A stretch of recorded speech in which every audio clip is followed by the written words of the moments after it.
release of advanced technology to all people at the same time, whereas others want a limited or partial disclosure, drawn out over 100 years.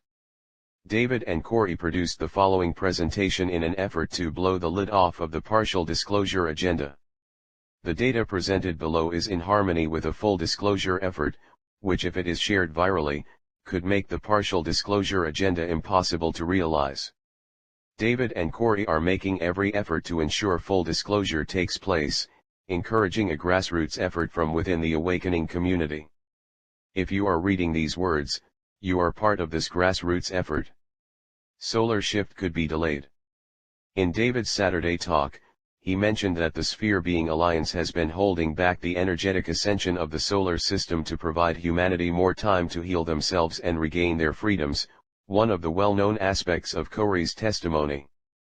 This is being made possible by thousands of massive spheres, cloaked throughout the solar system, here to dampen galactic energy waves which will one day cause a grand solar shift. Recently, Earth-based alliances have chosen to move forward with a partial disclosure agenda, one that will drag the whole process out over 100 years, as mentioned earlier.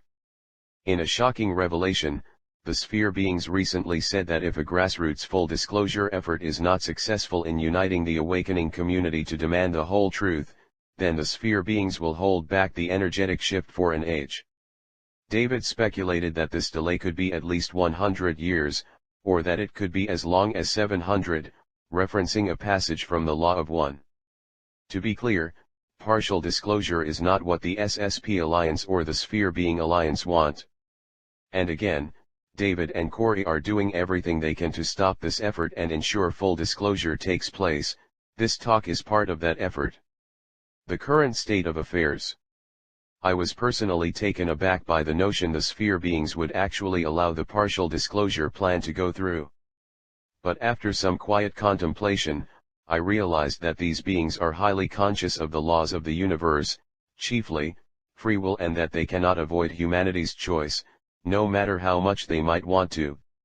The Sphere beings have suggested in the past that full disclosure is the best option to give humanity a real chance at true freedom and prosperity. But the thing that has always held us back, now and in the deep past, is a consciousness of separation, hence their message of love, forgiveness, and raising of our vibrations. The reality is, the truther or awakening community is heavily divided, rendered almost completely ineffective insofar as realizing meaningful change for the planet. We've allowed ourselves to focus on our differences instead of the common ground we each share. This is no surprise, as there are countless social programs of subliminal influencing, not to mention personality parasites that compel us to choose fear over love, hate over compassion, and half-truths over the whole truth. The good news is, the truth can be obscured, but never destroyed. We are already one people, we are already a global family, we are already powerful co-creators able to effect great change. We can deny the realities of interconnectedness, but they continue to exist, and we continue to share the burden of this world as one people. We just have to acknowledge these truths and then ask ourselves, what are we actually creating with our choices? What are we choosing to focus on and breathe life into via our consciousness? Are we focusing on truth, cooperation, and love? These are the questions we each must face as we walk our path in life. Generally speaking, as individuals in the truther community, we've been trained through elaborate infiltration efforts, to attack, with prejudice, any point of view that doesn't agree with our own. In many cases, we agree that the cabal must be stopped, that food is being poisoned, that the environment is being destroyed, and that something needs to change, yet because of one divergent belief or another, one disagreement or another, no lasting cooperation can be realized. I've even seen some fight over what words are used to describe our current predicament, with some claiming we've been enslaved by evil humans, while others say it was the archons. And these small differences prevents otherwise cooperative people from working together for change. Oh, how powerfully we've been duped into choosing separation, fear, and disempowerment. What can we do? What I think we could benefit from is to practice open-mindedness and respect the fact that our knowledge is limited, that we don't know everything. Our fellows have a different point of view that can provide us insights into the truth, into who we are and what our purpose in life is, but only if we receive what is offered with childlike innocence. An open mind and heart, combined with an honest appraisal of oneself, helps us keep our reality bubbles permeable, as Corey has mentioned before. While I think unity is essential right now, absolute unity is not a realistic goal.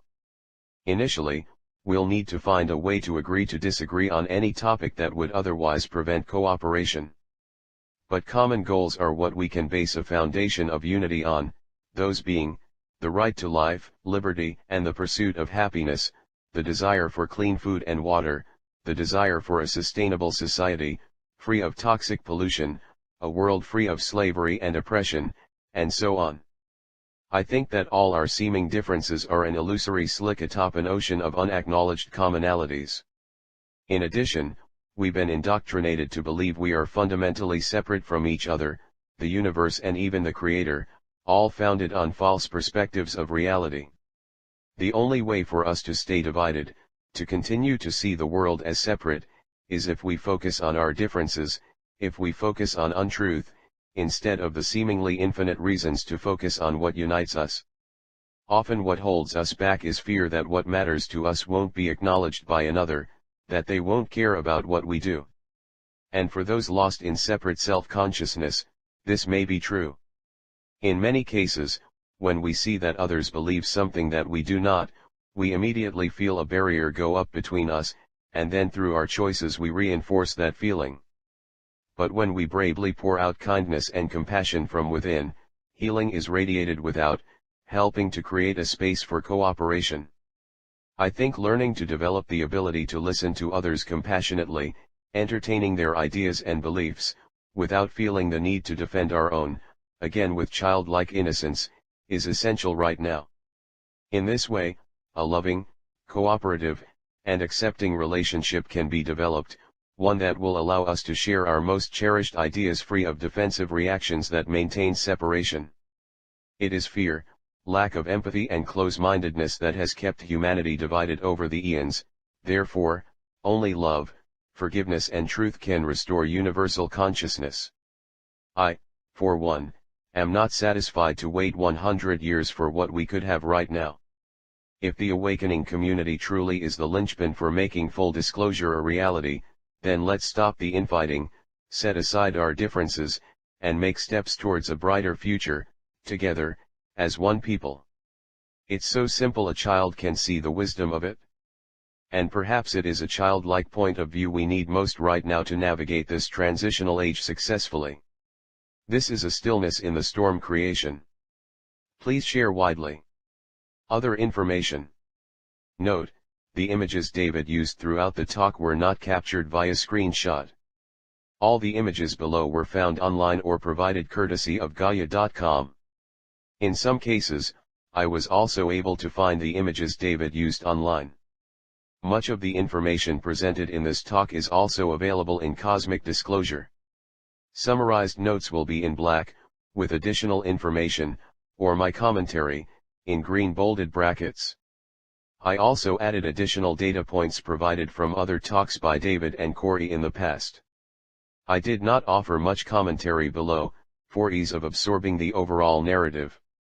More in-depth analysis of this material can be found embedded within the Summary and Analysis of Cosmic Disclosure series, available here. To support Corey and David's work, subscribe to Gaia TV via blueavians.com. David Wilcock's website is divinecosmos.com. Here are David's 3 series on Gaia.com. His new book, The Ascension Mysteries, is now available for pre-order. Corey Good's website is sbherebeingalliance.com. Here is Corey's series on Gaia.com.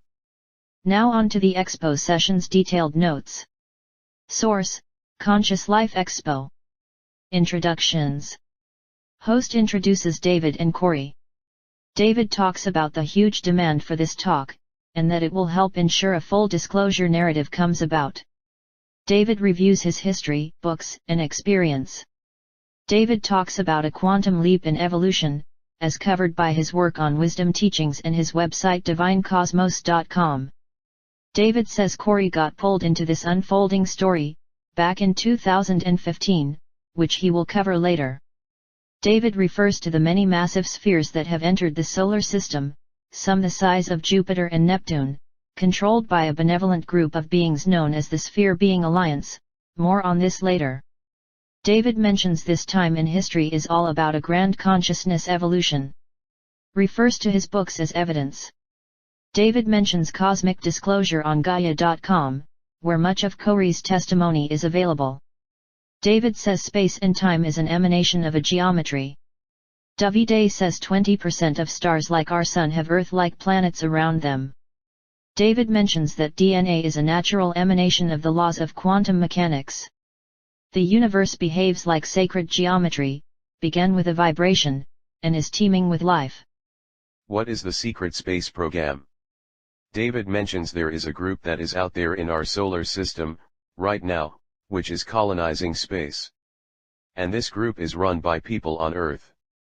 This group has already done what seems impossible, like in movies such as Star Trek and Star Wars.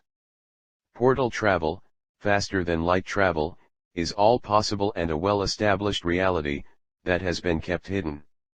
David says all those who are seeking the truth are essential players in breaking down the walls of secrecy. Crowd goes wild. David says what we're talking about here is a secret space program, SSP, that has been kept hidden from the public. But a program that was paid for by the public. When you look at the Apollo moon missions, the Vietnam War, etc., it was all money laundering to fund these programs. He asks Corey how many trillions of dollars were spent on the SSP. Corey says the lower-level secret space program is funded from money laundering operations on Earth, but the higher-level programs are self-funded via their own trading platforms with other groups and ET races. These higher-level groups would be called breakaway civilizations because they are no longer dependent on society to achieve their goals. David says during the crash at Roswell, New Mexico in 1947 the government grabbed technology and reverse-engineered it, but kept it secret so it can be exploited by this hidden group. But one person broke through the ranks and is spilling the beans, as an insider and whistleblower, that's Corey. David mentions Gaia.com is hiring to help deliver the truth to the people. Lists a bunch of different jobs saying to go to joinaia.com for more information. The fall of the outer barrier. David says there are ancient ruins in the solar system that are probably 2.6 billion years old. During that time, Earth was swampy, hot, and not too pleasant to live on. But there was a beautiful paradise, called Tiamat, a super-Earth that used to orbit where the asteroid belt is now. The ancient builder race is a group of highly advanced beings from our solar system's deep past. Ruins of this civilization are found everywhere in the solar system, and in many cases, the technology added a beneficial effect for life there, such as the Great Pyramids of Egypt. In a recent meeting with Inner Earth groups from January of this year, Corey discovered that the ancient builder race and the sphere beings are actually one and the same. The Inner Earth peoples have long revered the ancient builder race, who they call the Guardians.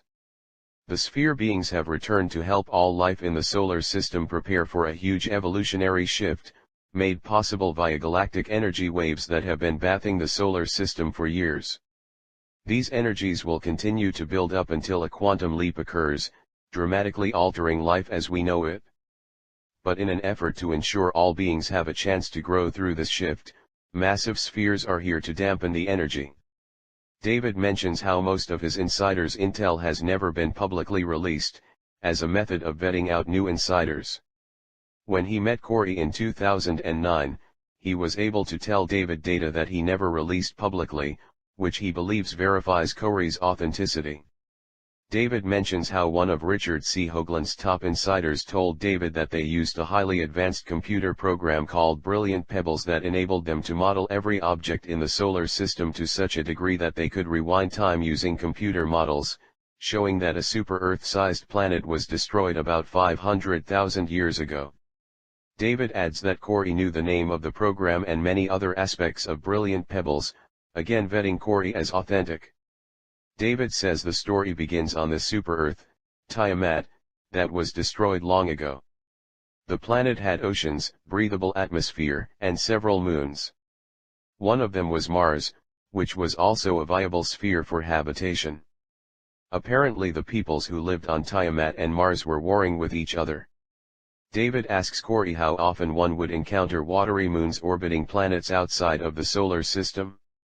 Corey says you can find these moons around gas giants and super-Earth-type planets fairly regularly. David mentions that the destruction of Tiamat destroyed two highly advanced civilizations, one on Tiamat and one on Mars. David mentions a protection grid was active around the solar system before this event and asks Corey to confirm. Corey says that he was told by the priestess Kari, from his inner Earth meeting that took place in September 2015, these warring factions gained access to some of the ancient build race technology from these ruins left everywhere in the solar system. Part of what they accessed was the security grid or force field, the energy barrier, that was protecting the solar system, left in place by the ancient builder race before they left our frequency.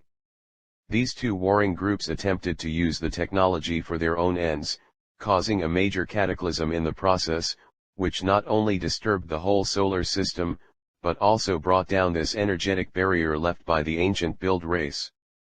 This barrier had heretofore protected the solar system from less benevolent races. David mentions that in tomorrow night's talk, he will show slides of moons that, he believes, are ancient outposts and bases from this period. He also covers this material in his show Wisdom Teachings. David mentions that these moons look just like the Death Star, from the film Star Wars, which were capable of firing particle beam weapons. Mimas moon of Saturn on left, Death Star from Star Wars on right. David says before event occurred, it was like the Garden of Eden in our solar system. David mentions that after this protective barrier went down, service to self groups came in, which the inner Earth people refer to as genetic farmer groups or races. He says, that the Draco came into the solar system after this barrier went down, and that Corey originally leaked a time frame of 370,000 years ago for when this occurred. The fall of the outer barrier was a major milestone in the history of the solar system, shaping Earth's unfolding drama in the process. It was after this point, that the Earth became the setting for several genetic, social, and spiritual experiments by groups who did not always have benevolent intentions. The Draco Alliance. Corey says the Draco Alliance is made up of a central reptilian group, but also an insectoid race, and some other engineered races, engineered presumably by the Draco, hence their name genetic farmer groups. David says, this group of reptilian humanoids, became highly advanced but they are very negative, going around the galaxy looking for other groups to twist into their agenda.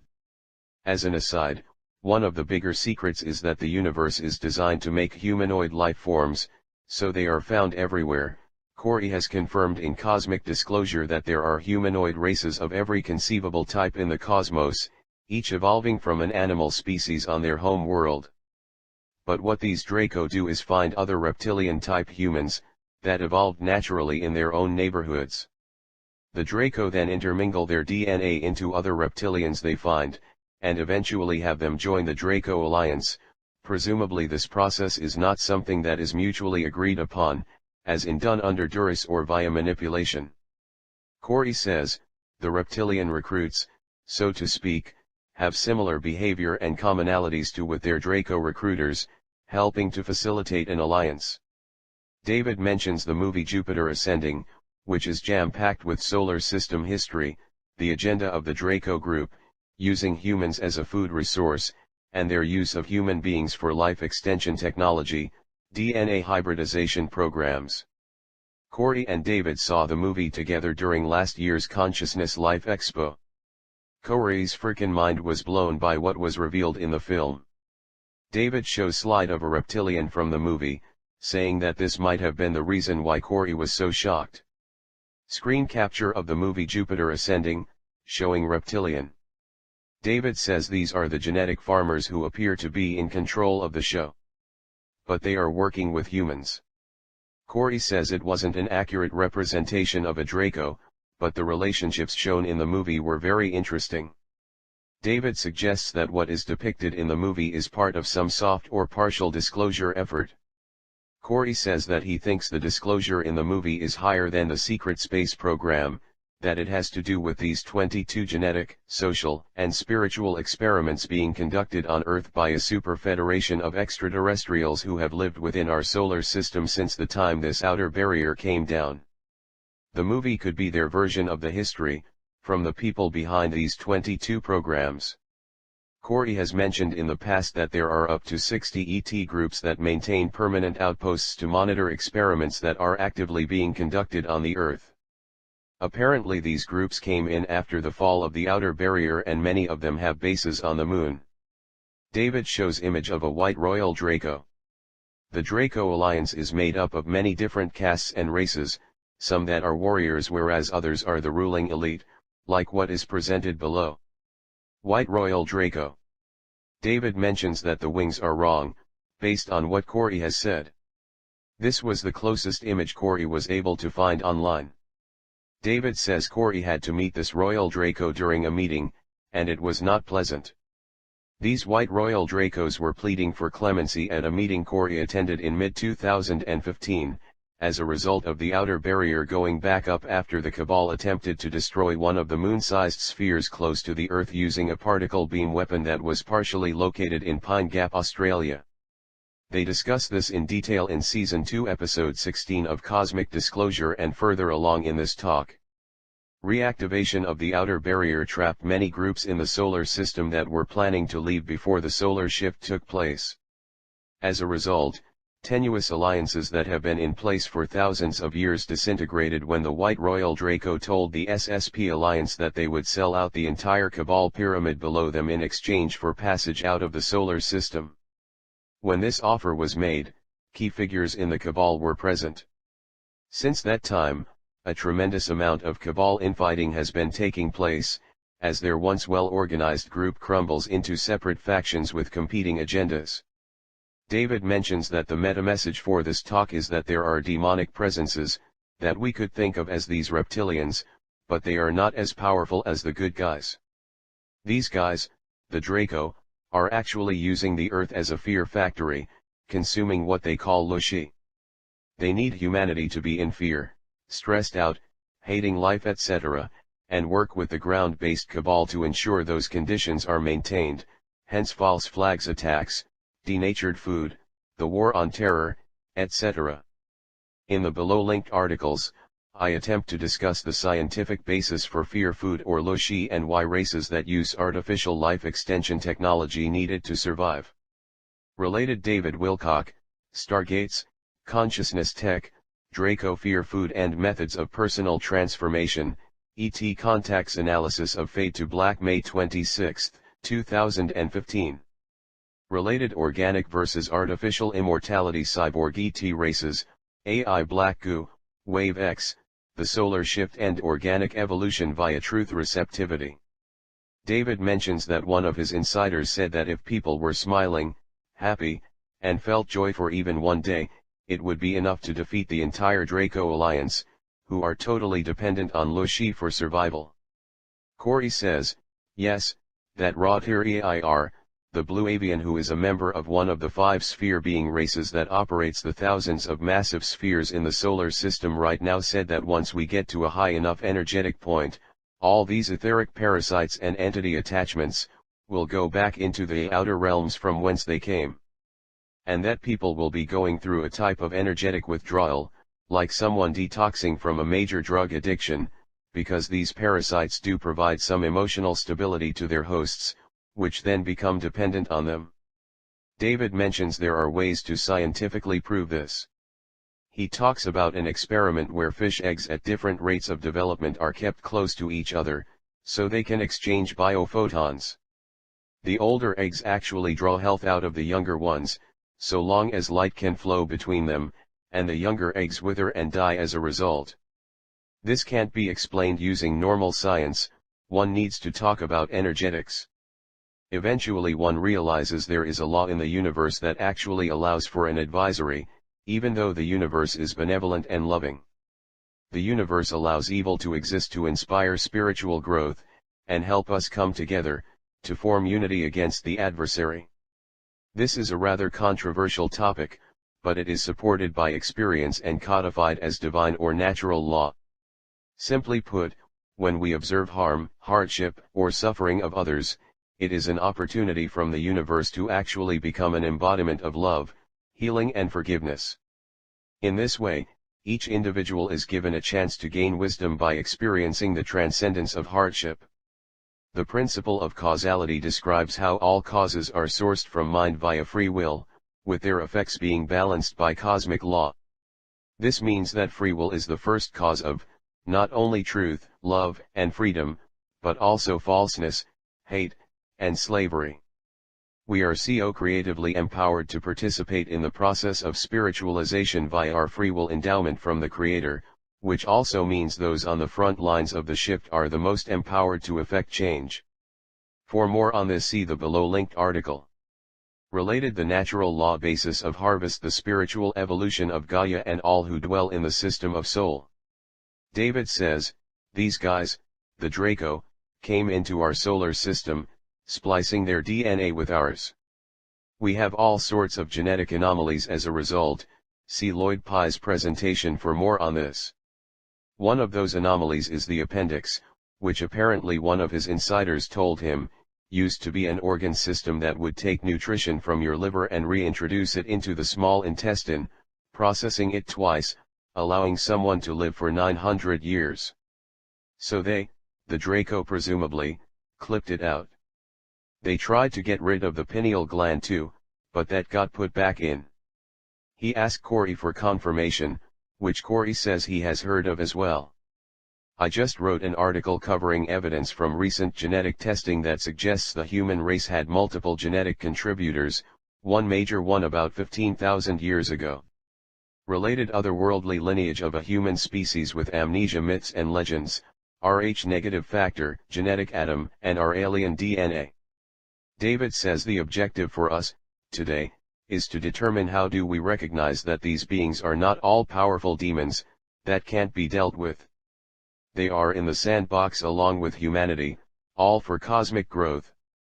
There was an Edgar Cayce reading, in a room with 35 people, and the entity who was contacted via the mediumship said, "You have enough people in this room to end World War II right now."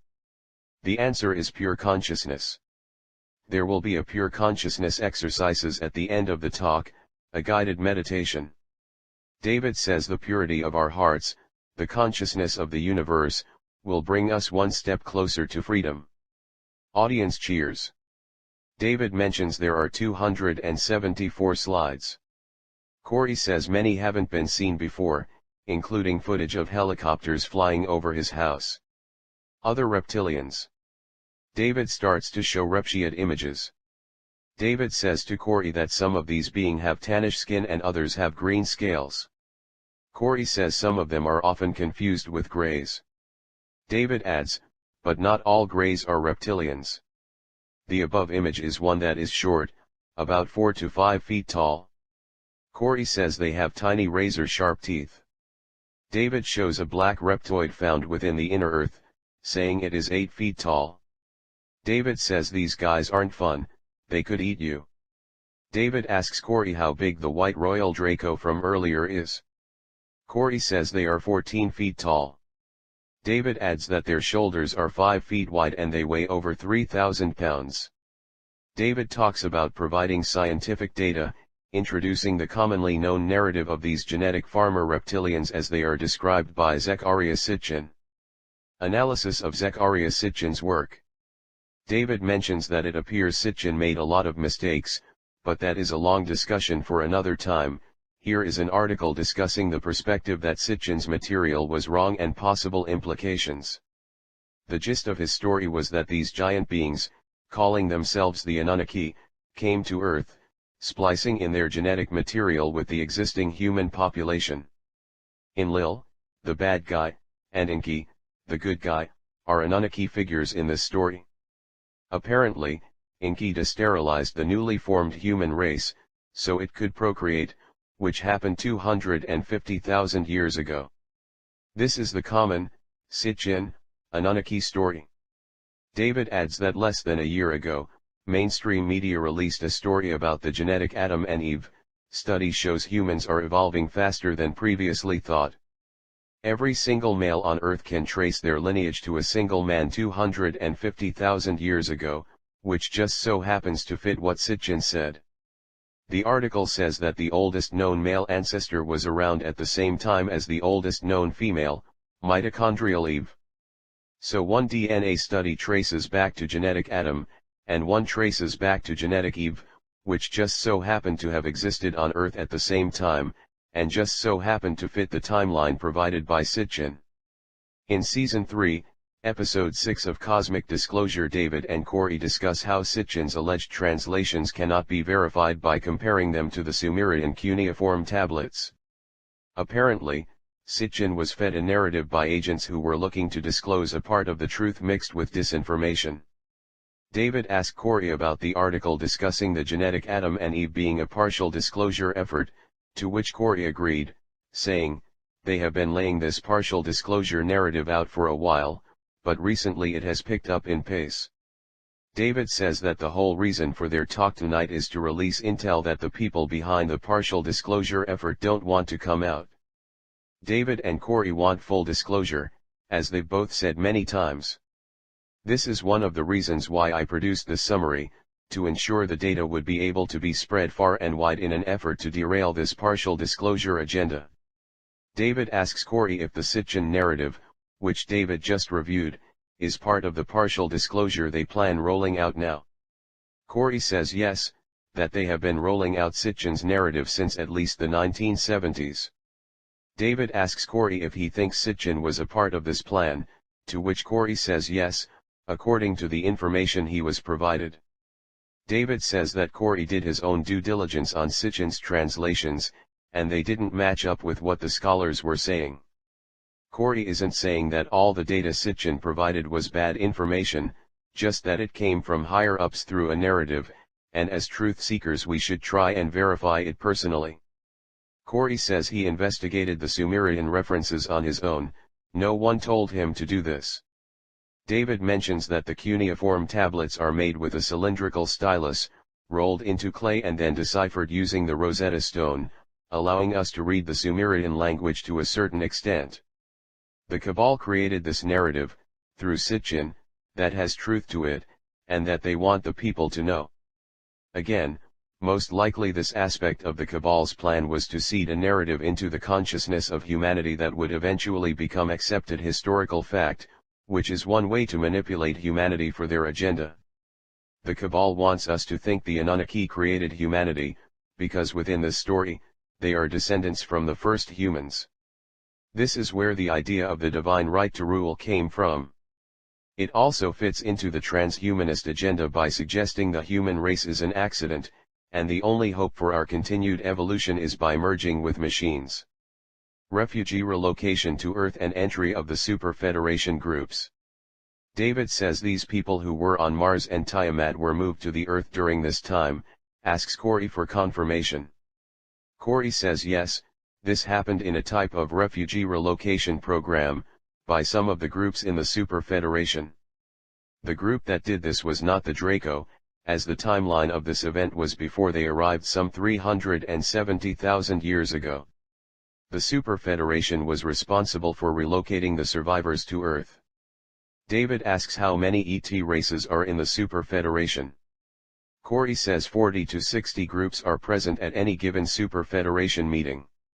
David says when the protective grid around the solar system dropped, about 500,000 years ago, these Super Federation groups came in and started tinkering around. They also knew the destruction of Tiamat was going to happen, so instead of stopping it, they helped move people to Earth before its destruction. David also discusses this history in much greater detail in his show Wisdom Teachings. Shem, from Discerning the Mystery, has been doing analyses of those shows as well. Corey confirms, they transferred the people over as refugees. David mentions all the content on Gaia.com and that if people use BlueAvians.com, David and Corey will get credit for those subscriptions to help fund their work. David reiterates that the genetic farmers brought people to Earth, and then civilizations rose and fell over and over again. Atlantis was only one of the more recent of these civilizations. Corey says that the smart glass pad said this was happening for eons, civilizations were rising and falling. Smart glass pads are iPad-like devices that were supplied to SSP personnel for briefing purposes. Corey describes the smart glass pads saying they have main articles and then reference links or footnote information at the bottom that came from each group that provided data for the article. In this footnote section, different groups discuss their interpretations of the data in greater detail. Corey mainly reviewed just the general articles, and not the reference information, as he is not a scientist. The footnotes were from different syndicates that put their own spin on the data in the main article. David says that Corey had access to these pads when he was in the program. Most of the historical data he references comes from these pads. David begins to discuss a dialogue between Plato and Solon, from antiquity, wherein Solon is asking questions of the mystery schools of the Egyptian priesthood. David digresses to ask Corey if he thinks the priesthood in Egypt had access to these deeper secrets and history. Corey responds by saying usually the priesthood of many civilizations guarded this information from the kings and the common people, using it to manipulate the ignorant population. I'll add here that the basis of our current system of control is the occultation of knowledge, hiding it from the people to gain an advantage over them. This is why full disclosure is essential to providing humanity a real opportunity for co-creative harmony or a society based on truth, love, and freedom. David asks why they didn't want people to know. Corey says because knowledge is power. The whole matrix of control, all the efforts of the cabal to manipulate humanity, can only work if ignorance is widespread.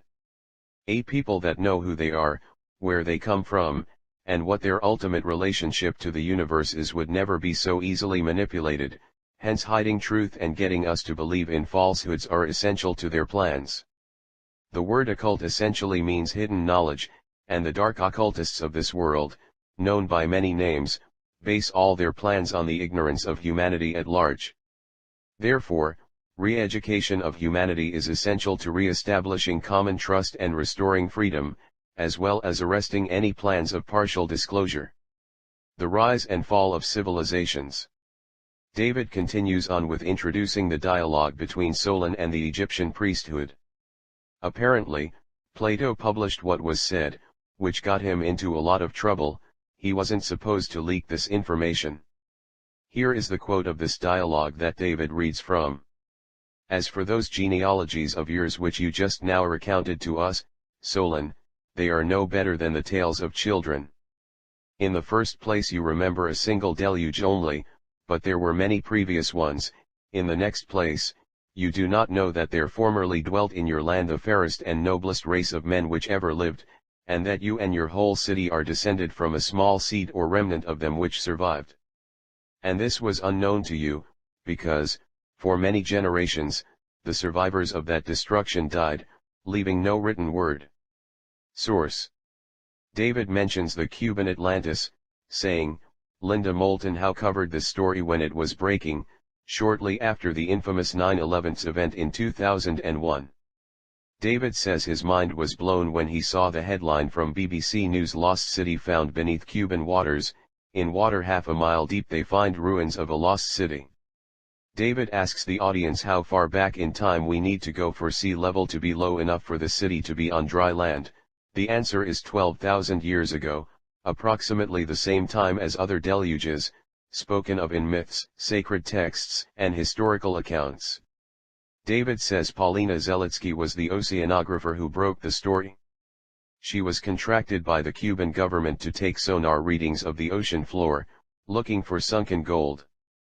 But instead of gold, she found structures that were highly artificial. He goes over some sonar images of the area. David shows a 3D image produced via sonar readings. 3D rendering of site near Cuba. David says Paulina made the mistake of signing an exclusive contract with National Geographic, who never published the story. David believes the story was suppressed.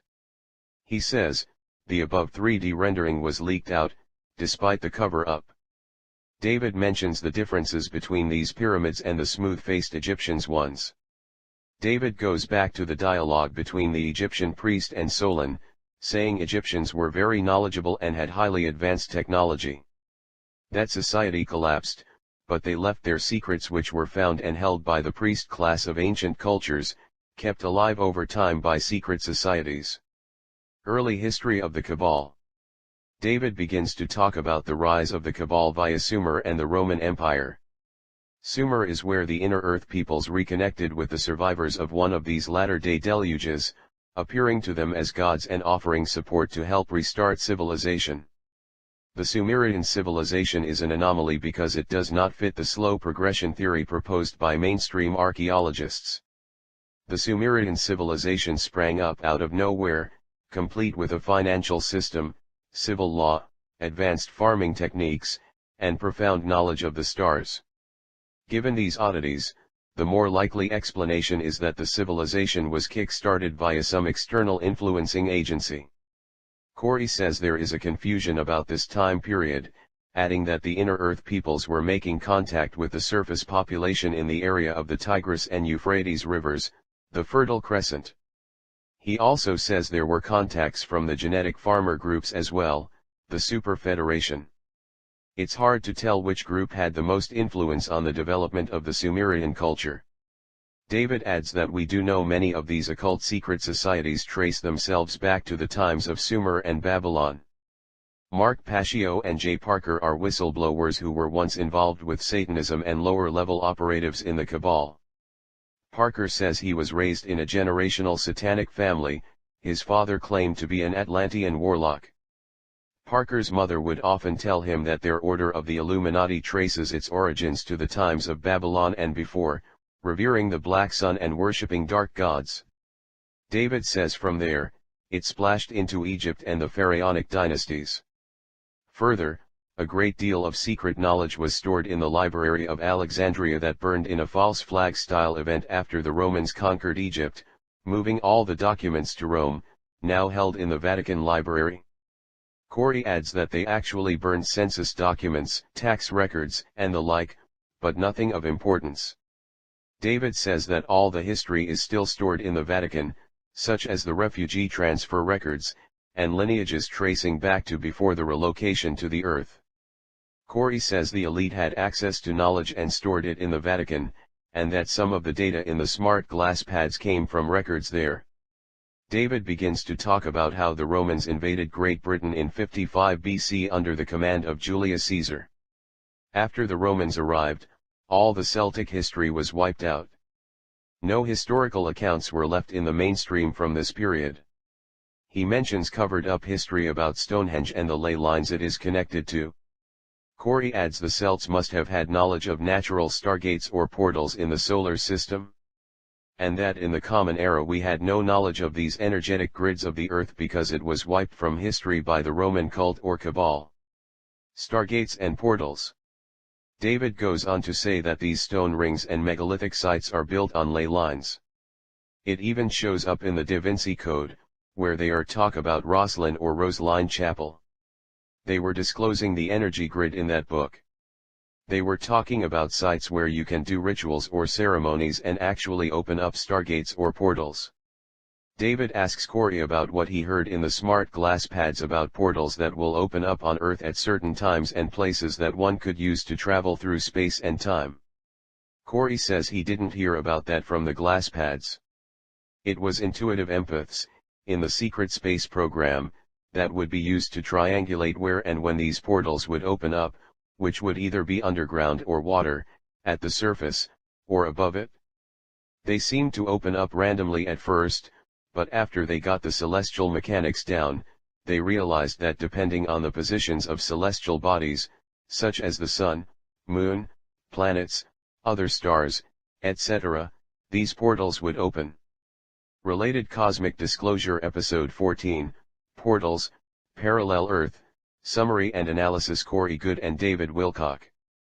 Related Cosmic Disclosure Episode 12, Portals, Cosmic Web, Summary and Analysis Corey Goode and David Wilcock. David asks Corey to recount a story about South American priests during the time the Spanish conquistadors were conquering the area. Corey says that on the smart glass pads he read about an account discussing a Spanish raid wherein they were chasing an indigenous priest carrying gold. The priest walked up to the side of a wall, touching it in a couple of places, and moments later the priest walked right through the wall as if nothing was there. This was witnessed by the Spanish conquistadors, who then sent reports back. David says the point is that there is physics that is not understood in the mainstream.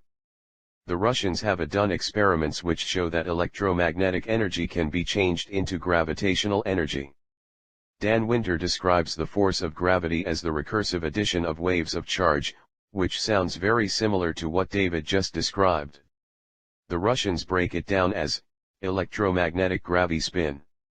It's that spin portion of gravity that the Russians call torsion fields, which are just fields that have a self-organized vortex geometry or spin. This is the secret to health and longevity. That's what the pyramid shape does, that's what stone circles are doing. David says he just did a whole bunch of episodes on Gaia.com about this. The Russians have done pyramid studies that show they can cure diabetes, restore premature babies back to totally normal health, produce ozone, clean the air, reduce seismic activity, and so on, proven by over 39 different pyramids that have been built all over Russia and the Ukraine. They only used fiberglass, PVC, and concrete. Imagine what could be done with a stone like granite, which is a crystal oscillator. These are very powerful technologies, that's why you see them all over the world, in Australia, South America, Egypt, and so on. Related Russian scientists build and study pyramids. What they found could change the world. David says that pyramids are a type of magnet for these energy fields. The shape and the material are the magnet in this case, which attract these energy fields. In my own studies, what makes pyramids work this way is that they act like a satellite dish does, focusing latent energy already in the environment to a point that can be used for various functions via an entrainment or synchronization process. Time travel and timeline jumping. David says that there are these bubbles of electromagnetic energy that come up from the center of the Earth, forming gravity. If you happen to be standing in one when it came to the surface, it would open up a portal and transport you off somewhere in space or time.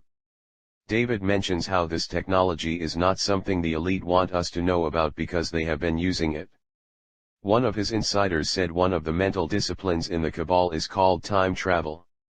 Corey says he stayed away from the time travel programs he was close to in the SSP. David says that in the time travel discipline, they would go to sacred sites, like Stonehenge, and push themselves into an out-of-body state. While out of body they would then travel back in time using the natural portal there, and upon arrival in this new time, look for a bum or homeless person, essentially someone with a weak sense of free will. Using the spiritual disciplines learned in the order, they would take over the bum's body using their disembodied consciousness. Employing this technique, they can use the other person's body like a puppet for various ends, such as committing murder or a crime in an effort to alter the present for themselves, which would actually happen. The adepts could actually change their timeline by altering the past, traveling through a portal as a disembodied consciousness and using another person's body as an instrument. Afterward, the only one who could remember the previous timeline is the adept who went out of body. David makes a comparison between this anecdote and the Matrix films, wherein the agents can take over someone's body in the Matrix, especially those with a suppressed free will. David also mentions the latest X-Men movie, Apocalypse, is all about Wolverine being kept in stasis, showing the other X-Men in the past. David mentions the whistleblower Svali who came forward about these techniques as well.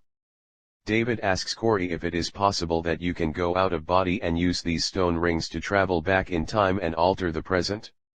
The book series and TV show Outlander is based on this stone ring time travel phenomenon. Corey says it is possible, and that in doing so, some of these groups were creating a lot of temporal anomalies, and then trying to go back trying to fix things but making ever bigger messes in the process. Eventually, an ET group told them that time, like space, is elastic, and things would fix themselves if they just stopped messing with time. David asks Corey if members of the Cabal were using this technique to try and alter the timeline to change key events in history, for their favor. Corey says yes. David asks how often he thinks this was happening. Corey says it wasn't happening all the time, and that they weren't always trying to change events. Most times they were just going back to observe or do reconnaissance. David reiterates that it was for spying, gathering intelligence or anticipating moves before they happen. You don't need technology to do this, like some people think. You just need your mind, a stone ring, and a hobo in a haystack. If you are successful in altering time this way, you will be the only one who remembers it. David asks Corey about some of the strange things that can happen when you jump timelines, like a stone path in the front of your house not being there afterward. Corey says that things get very strange when you start messing with time. Corey mentions that an aspect of time that isn't so well understood is consciousness, which plays a big part in time. All of humanity, as a joint consciousness, when joining together can act as a rudder for a timeline. In the following episode of Cosmic Disclosure, I offered a discussion on the link between time and consciousness. Related Cosmic Disclosure Episode 13, Portals, Navigating Time, Summary and Analysis. Corey Good and David Wilcock. Corey expands by saying that a lot of people are waiting for saviors to come and save us, such as ETs or spiritual entities. But that all these higher beings that are watching are waiting for us to save ourselves, to overcome our negative programming, to look within and do it ourselves. Crowd goes wild. Someone uploaded a short clip of this rousing address that night. YouTube.b web link. David mentions that this Cabal group is using technology that they classified from the Celtics, going all the way back to Roman times. Today, we don't know what happened before the Romans invaded the British Isles, we don't know what Stonehenge was for, to us it's a mystery. But this group knows. And this group used it to systematically take over the world. Great Britain was fighting with countries like Spain and Portugal during the Renaissance and came out on top, despite all odds. Influences in the American colonies. David says they are going to skip ahead to the 1700s and the founding fathers of the United States, what he terms the American breakaway group. David asks Corey if the founding fathers were doing something good when they tried to break away from Great Britain. Corey says the motives of most of the people were good, as far as he is concerned. But this was a plan that was set forth by ancient think tanks a long time ago. David mentions the story of Saint Germain appearing in Congress, when the doors were locked from the inside, when the founders of the United States were debating if they should sign the Declaration of Independence. I found an excerpt from the book Washington and His Generals, or, Legends of the Revolution, by George Lippard, published in 1847, allegedly detailing this speech. Faced with the death penalty for high treason, courageous men debated long before they picked up the quill pen to sign the parchment that declared the independence of the colonies from the mother country on July 4, 1776. For many hours they had debated in the State House at Philadelphia, with the lower chamber doors locked and a guard posted. According to Jefferson, it was late in the afternoon before the delegates gathered their courage to the sticking point. The talk was about axes, scaffolds, and the gibbet, when suddenly a strong, bold voice sounded. Gibbet. They may stretch our necks on all the gibbets in the land, they may turn every rock into a scaffold, every tree into a gallows, every home into a grave, and yet the words of that parchment can never die. They may pour our blood on 1,000 scaffolds, and yet from every drop that dies the axe a new champion of freedom will spring into birth. The British king may blot out the stars of God from the sky, but he cannot blot out his words written on that parchment there. The works of God may perish, his words, never. The words of this declaration will live in the world long after our bones are dust. To the mechanic in his workshop they will speak hope, to the slave in the mines freedom, but to the coward kings, these words will speak in tones of warning they cannot choose but hear. Continue reading. David asks Corey if he heard about this strange character. Corey says yes, and it wasn't the only time. The Inner Earth people sent several interventions to the early colonists during the time this was all happening. David mentions that they are going to show the audience information about Corey's Inner Earth trip from September 2015, later in the talk. David asks Corey to give a brief synopsis of what an Inner Earth civilization is. Corey says there are civilizations that claim to have been here for nearly 20 million years.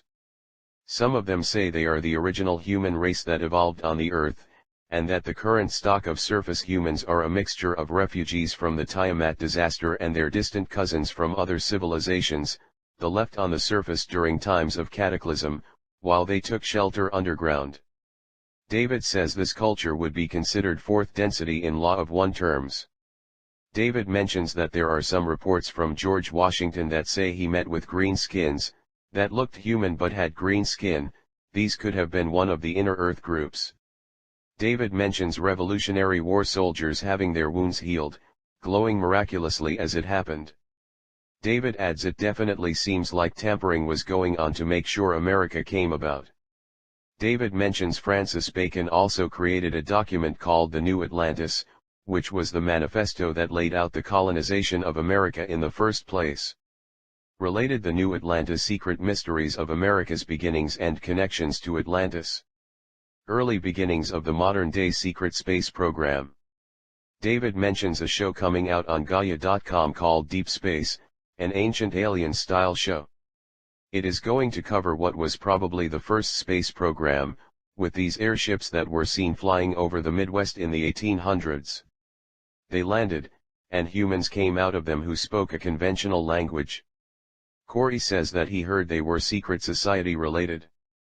Most recently, he heard that there were secret societies developing ancient technologies, back then, with what they had for science during those rudimentary times. In some cases the technology would be a hybridization of anti-gravity with potentially an air balloon type technology. David mentions John Keely, who in the late 1800s, was doing anti-gravity demonstrations for the US military. He says this technology did exist back then. David says in the early 1900s, they perfected anti-gravity. David begins to cover how Victor Schauberger discovered anti-gravity vortexes in water, studying the way trout swim upstream. He realized that using sacred geometry and the golden mean ratio that anti-gravity could be generated. Victor Schauberger diagram. Victor Schauberger diagram. David says it turns out that the egg shape is an ideal geometry for making vortexes in water the trout use to swim upstream, taking advantage of naturally occurring pockets of anti-gravity in the flowing water. The trout swim up to the waterfall and literally levitate. I couldn't find a clear-cut example of levitation, but I did find the below video with a few interesting instances of trout seemingly floating up the waterfall. Whether or not they are levitating I can't confirm. A little after the 55-second mark, there is one example in particular that is very clear. U2.b web link. David says that Schauberger discovered places in the current of the flowing water where it moved much faster and the fish would do a crazy dance that allowed them join with the vortex there, levitating up the waterfall afterward. David mentions egg-shaped rocks could levitate too, and when they got to the top of the waterfall, there would be some kind of endothermic reaction, freezing the water at there because things got cold in the process. Corey mentions that sometimes certain types of anti-gravity craft can have the same cooling effect such as the John Searle device, but not all have this effect. David says that the egg shape and the vortex are described well in this image. David says there's an experiment you can do at home, if you have a certain kind of flask, where you whisk an egg submerged in water halfway down the flask, and the egg will start to rise because of this anti-gravity effect. Dan Winter has mentioned that when remote viewers looked at the heart of hydrogen atom, they saw the same embedded tornado shape, the torus, what has been called a scroll work of light. They saw the same vortex structure when they remote viewed the interior of the Sunday. The torus configuration is the most efficient geometry for self-organized bodies we know of. This is essentially a diagram for over-unity physics or the organic system for exchanging energy with self-organized bodies, life, with the cosmos at large, what has been called free energy. The electromagnetic field around the body, produced mainly by the heart, has a similar shape. David says Schauberger eventually created a device called the repulsion that allowed him to harness anti-gravity, which the German secret space program used to create highly advanced spacecraft. Victor Schauberger's repulsion. Corey says that an engine component for one of the craft developed was a result of Schauberger's work. Some of the bubbles used in alien reproduction vehicles are these engines Corey are mentioning. In other words, Schauberger's work was kept hidden, being developed in secret, eventually leading to the development of anti-gravity spacecraft used by the early German secret space program. Example of a Bell engine craft. Corey says the bottom part of the early Nazi craft had a Bell engine that produced anti-gravity, hence the well-known term Nazi Bell craft. David continues to talk about the Nazi Bell, showing slides of ARVs developed using Schauberger's technology, run by German secret societies. Corey mentions there were several secret societies that were behind the Nazi Party and were using it for their own ends. In the following Cosmic Disclosure episodes, this section of SSP history is covered in greater detail. Related Cosmic Disclosure Season 2, Episode 1, Contact is Made, Summary and Analysis Corey Goode and David Wilcock. Related Cosmic Disclosure Season 2, Episode 2, Agar Thence, Advancing the Frontier, Summary and Analysis Corey Goode and David Wilcock. Related Cosmic Disclosure Season 2, Episode 4, Breakaway Begins, Summary and Analysis Corey Goode and David Wilcock. Related Cosmic Disclosure Season 2, Episode 5, Raiders of Lost Technology, Summary and Analysis Corey Goode and David Wilcock. Related Cosmic Disclosure Season 2, Episode 6, We Were Never Alone, Summary and Analysis Corey Goode and David Wilcock. The German Breakaway Group. David says these craft could explore space, and the Germans decided to go explore the solar system. But they found others there, the Super Federation groups that have been here since the outer barrier went down 500,000 years ago. And these other groups didn't want the Germans messing around in the solar system. The Germans actually sustained heavy casualties while they were exploring the solar system and beyond, losing many ships. Corey says they didn't have many ships to lose either. David says that the Germans decided to ally with the Draco, one of the most violent self-serving groups out there. Corey says in the early 1900s the Germans were going around to all sorts of old places in the world, such as monasteries in Tibet, gathering documents, artifacts, and interrogating priests for their secrets. They heard through these interactions about the inner earth beings that live within the earth's crust. Corey adds that the Germans were making contacts through channeling or mediumship via groups like the Vril Society. The Germans had a lot of different ways that they used to build up their knowledge to get to the point where they were ready to explore space and break away. David says that one of his insiders told him that a major agreement was struck in 1939 between the Draco and the Germans in the Himalayas. Corey says he knew a lot happened in the Himalayas but that the contacts made there were with a Nordic-looking group, not the Draco.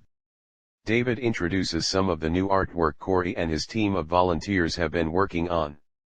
Corey thanks them for all their hard work. He then says that the images are a depiction of Germans, appearing to humans on the surface as ETs to gather intel and spy on the people in general. The images are depictions of Maria Orsic, a Vril Society medium who made contact with several groups helping the Germans propel their secret space programs forward. She allegedly was seen at an ET contact from the 1950s, which David and Corey discuss later. David sees the symbol for the Order of the Black Sun, which is one of the deeper occult orders within the Cabal. David mentions that appearing to people as ETs is what the Inner Earth people claim to be doing as well. Corey says that the Germans followed their Inner Earth allies' lead, and started doing the same thing for their own purposes. David talked about the Billy Meyer ET contact case and the entity known as Sem Jace, a human ET that he apparently had contact with in the 1950s. Corey mentions he heard that when the military found out about Meyer's case, they sent people over with some photographs for him to try and identify the female being he saw. He quickly pointed out one photograph, saying, "That's her." That's her.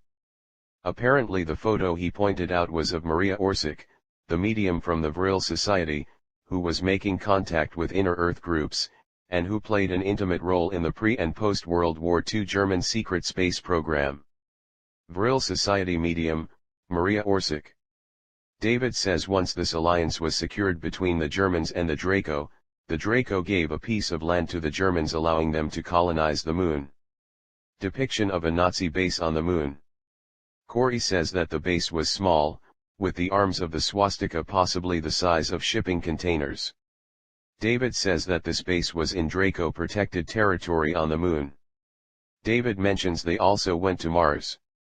Corey says that the Germans tried to settle near the equator on Mars, but there were heavy lightning storms that blew out all their electronics. And these bases were lost along with people there. But they eventually realized that the polar regions were safer, as well as some other areas underground. But some of these places were already occupied by native ET groups which they had to fight off. David mentions that the Germans needed the industrial might of the United States to continue their efforts of expanding into space. Corey says that the US was building 7 to 10 tanks for every one destroyed by the Nazis during the war, so they knew about the industrial might of the US and wanted it for their own purposes. They wanted it to do what they were unable to do in the past, which was to build out their secret space program infrastructure. David says that even though the Nazis lost World War II, they had a lot of basic infrastructure already developed, in Antarctica, on the moon and on Mars. They had spacecraft that could leave our solar system, and they had alliances that provided support for their agenda. The battle between the German and American groups. David mentions how in 1947 the Germans were already defeated, but they had an Antarctic base they set up before the start of the war. The Americans learned of this via interrogations being done of paperclip Germans brought over to the military-industrial complex after the war. Corey says the Americans sent Admiral Byrd with a major Navy contingent to the southern continent during Operation High Jump to deal with these German bases there. The effort was a major failure, as Byrd encountered heavy German resistance such as highly advanced craft and weaponry. Corey adds that in Antarctica there were ancient city complexes beneath the ice, left in almost pristine condition that the Germans outfitted for their own purposes. There were also ruins of ancient cities above the ice that were ravaged by glaciers over the eons. He also says, due to thermal activity in Antarctica, there are massive underground ice caverns that can serve as dwellings. He says there were at least 3 of these ancient cities beneath the ice. The Germans were informed about these sites from their alliances as well as pristine subterranean sites in South America. Related Antarctic tunnels as tall as the Eiffel Tower found connections to Operation High Jump and secret German bases. David mentions that these ancient cities in Antarctica were probably built at a time when the continent was not covered by glaciers. 12,000 years ago is when the conditions were right to build them. He goes on to suggest that there have been pole shifts in the Earth's past and these could have reoriented the positions of Earth such that Antarctica may have been closer to the equator in the past. He says perhaps the civilization in Antarctica could have been Atlantis of legend. Corey says that the civilization there was highly technological. Some of the buildings found were stone, and some were composite materials. David continues by mentioning Operation High Jump, where the U.S. military staged an invasion of Antarctica. Corey says that the Americans thought that the Nazis only had a small installation of higher-level personnel there. They thought they could just go take them out with little effort. But, as was mentioned earlier, this was not the case. Strange craft started popping up out of the water when Byrd got down there, and wreaked they havoc on his fleet. David says that after High Jump, a 5-year delay in major activity took place, where the paperclip Germans were trying to recruit the Americans into their secret space program. Corey says that between 1947 and 1952, there were multiple meetings happening at different Air Force bases, where advanced German Bell spacecraft were landing to negotiate. The Americans had their own secret space program, but it was much less advanced than the Germans at the time. Apparently part of the Germans' negotiation tactic was to give older technology to the Americans, who thought it was highly advanced. The Americans later used it to create their own ARVs or alien reproduction vehicles. The Germans were pushing their agenda onto the Americans, trying to get their scientists to work on the Germans' programs. David mentions how in 1952 there was a major set of UFO sightings that are important to this part of the story. He thought they were genuine ET craft, until he learned of what Corey thought of the sightings, which was they were not ETs but Nazi Bell craft. David shows a headline from July 28, 1952 of the Washington Post. David mentions how these UFO sightings triggered Project Blue Book, a government whitewash. Essentially the effort was an attempt to label the UFO phenomenon, which was taken very seriously before this, as nothing more than earthly events. After the whitewash, all serious inquiry into UFOs ended, becoming a taboo topic of research. David reiterates there was a major sighting of Nazi Bell craft over Washington, D.C. in 1952, which he thought were ETS until he spoke to Corey. An alleged photograph of the 1952 Washington, D.C. UFO sighting. David says the government is taking the stance that the people can't handle the truth. David says that at the same time all this was happening, positive moves were taking place. He refers to the law of free will in the universe and how each side gets to play their part. In 1952 positive benevolent channeling starts to happen with beings who are blonde Nordics. And people were also having physical contact with these beings as well. Corey says that these benevolent contacts were a mixture of inner Earth groups and German breakaway groups, the same German group that broke away to Antarctica and beyond as a result of their secret space program advances. David says, for clarity, the US did not want to tell the truth to the people about what happened at the Roswell crash in 1947. Corey says that the Americans' craft recovered at Roswell, but it was more advanced than they could reverse engineer at the time. David says that the Americans were looking at the German technology as well and were amazed by what they had developed. When the Germans tried to force the issue, by blowing the lid off the ET cover-up during these flybys over US cities, the Americans became very anxious. The Germans were trying to force the Americans into agreements to exploit their industrial might. Corey says the powers that be did not want free energy technology getting out into the public domain, as this would end the energy cartel's reign of dominance that have been set up via big oil companies, such as Standard Oil. And they wanted to maintain the Babylonian money magic slavery system. These are the reasons why the UFO issue was classified higher than the nuclear bomb.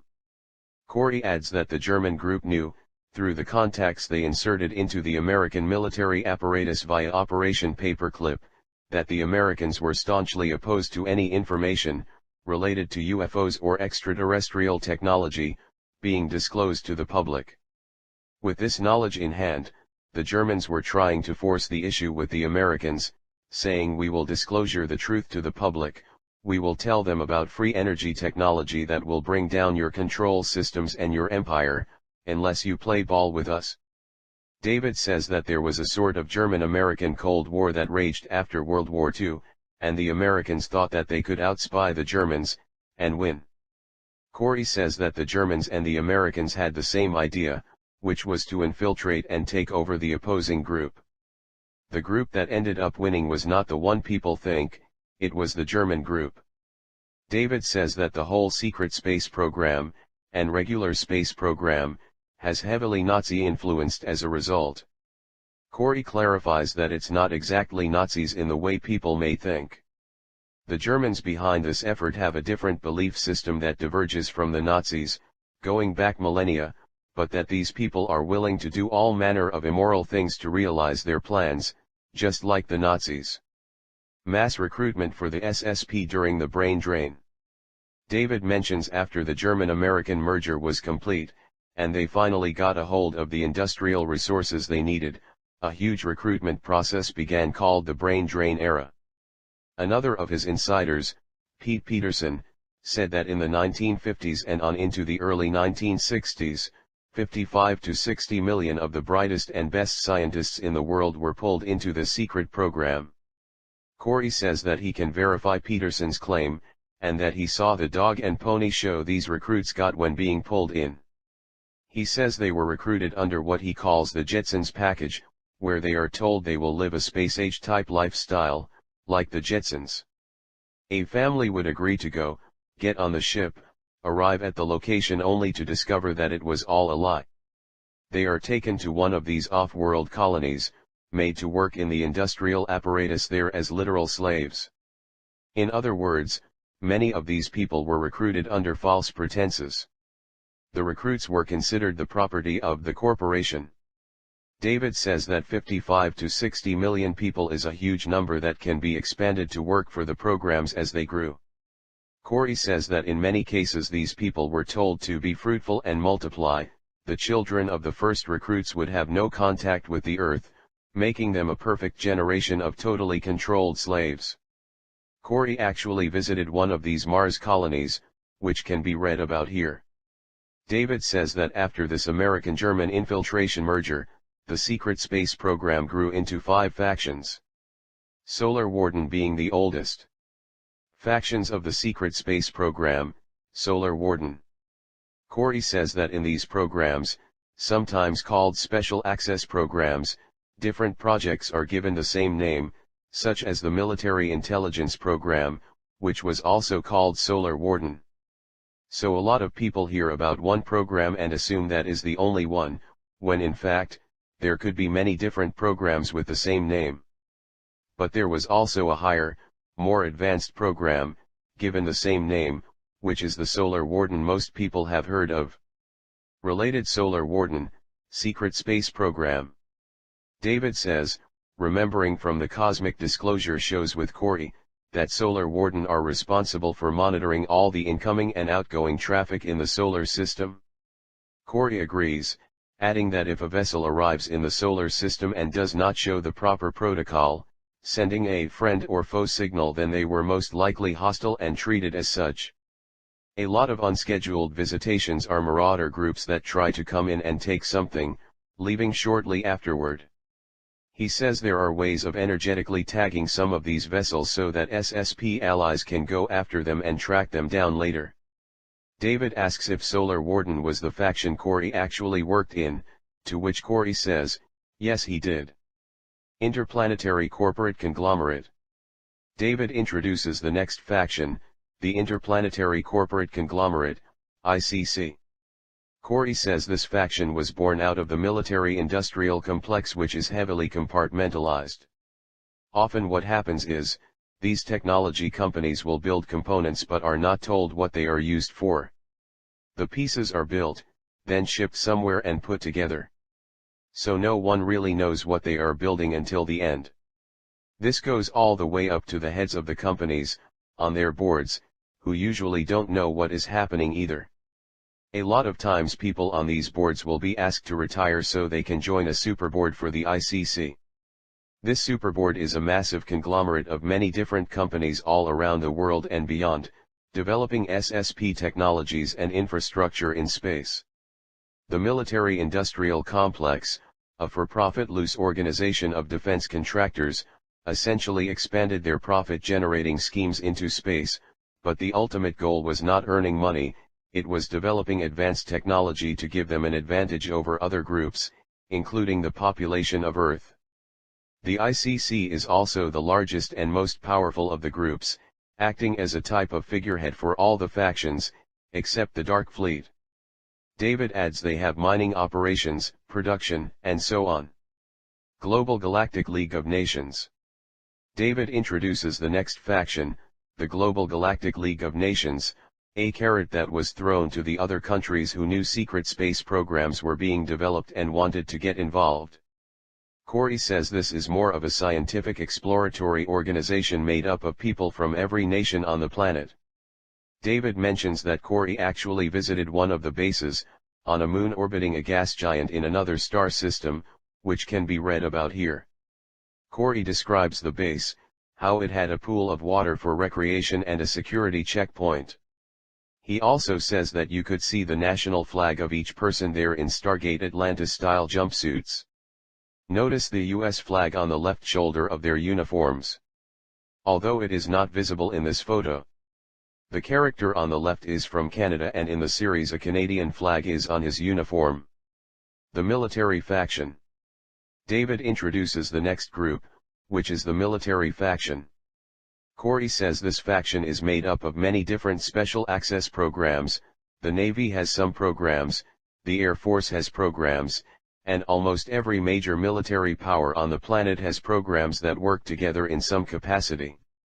Corey emphasizes that their access level is to lower technology and low Earth orbit only. He says these programs are heavily compartmentalized and they do not have access to higher level secrets.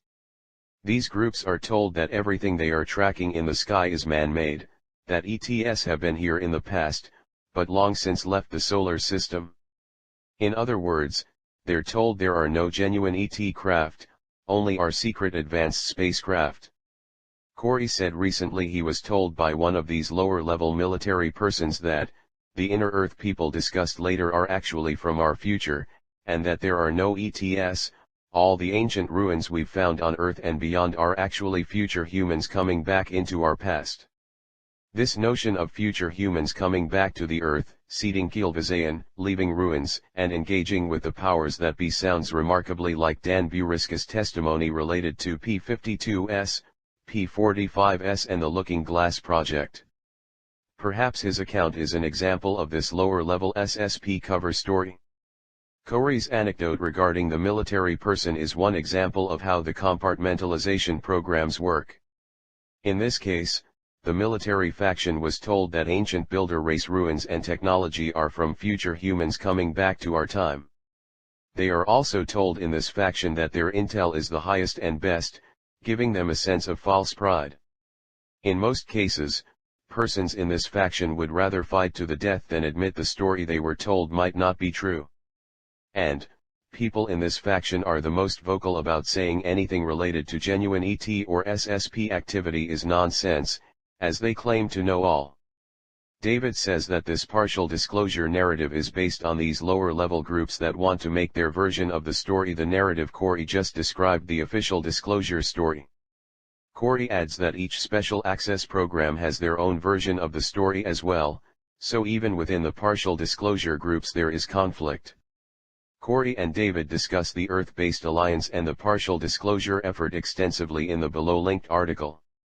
And below that are two examples of the partial disclosure scenario, which is actively taking place at this time. Related Cosmic Disclosure Season 3, Episode 8, Inner Earth, Debriefing with the Alliance, Summary and Analysis. Corey Good and David Wilcock. Related Top Secret UFO Documents Prove Britain's Biggest Alien Sighting Was Real, Claims U.S. Naval Officer.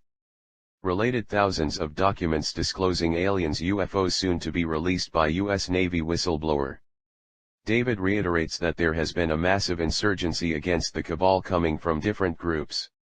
Some are from the SSP while others are from these lower-level military programs, and some are from Earth-based alliances, who've all come to realize the status quo needs to change, but not that full disclosure is the way to do it. The Dark Fleet. David introduces the Dark Fleet, saying this faction is probably the one that is responsible for pissing off the other factions. Corey says the Dark Fleet has been very secretive and that very little is known about them. They have their own facility on the Moon, separate from the Lunar Operations Command, LOC, which is now being used by the SSP Alliance, a group that began to break away from the cabal-run SSP in an effort to free humanity via full disclosure, which will be discussed more later. When the Dark Fleet has been at the LOC for various meetings, they do not interact with other groups, they have a very cold air about them, they are very stormtrooperish, wearing black uniforms, and so on. The Dark Fleet is a human-based group, but they work side by side with the Draco, helping them fight their enemies. This faction is more into human trafficking and the trafficking of genetic materials from Earth.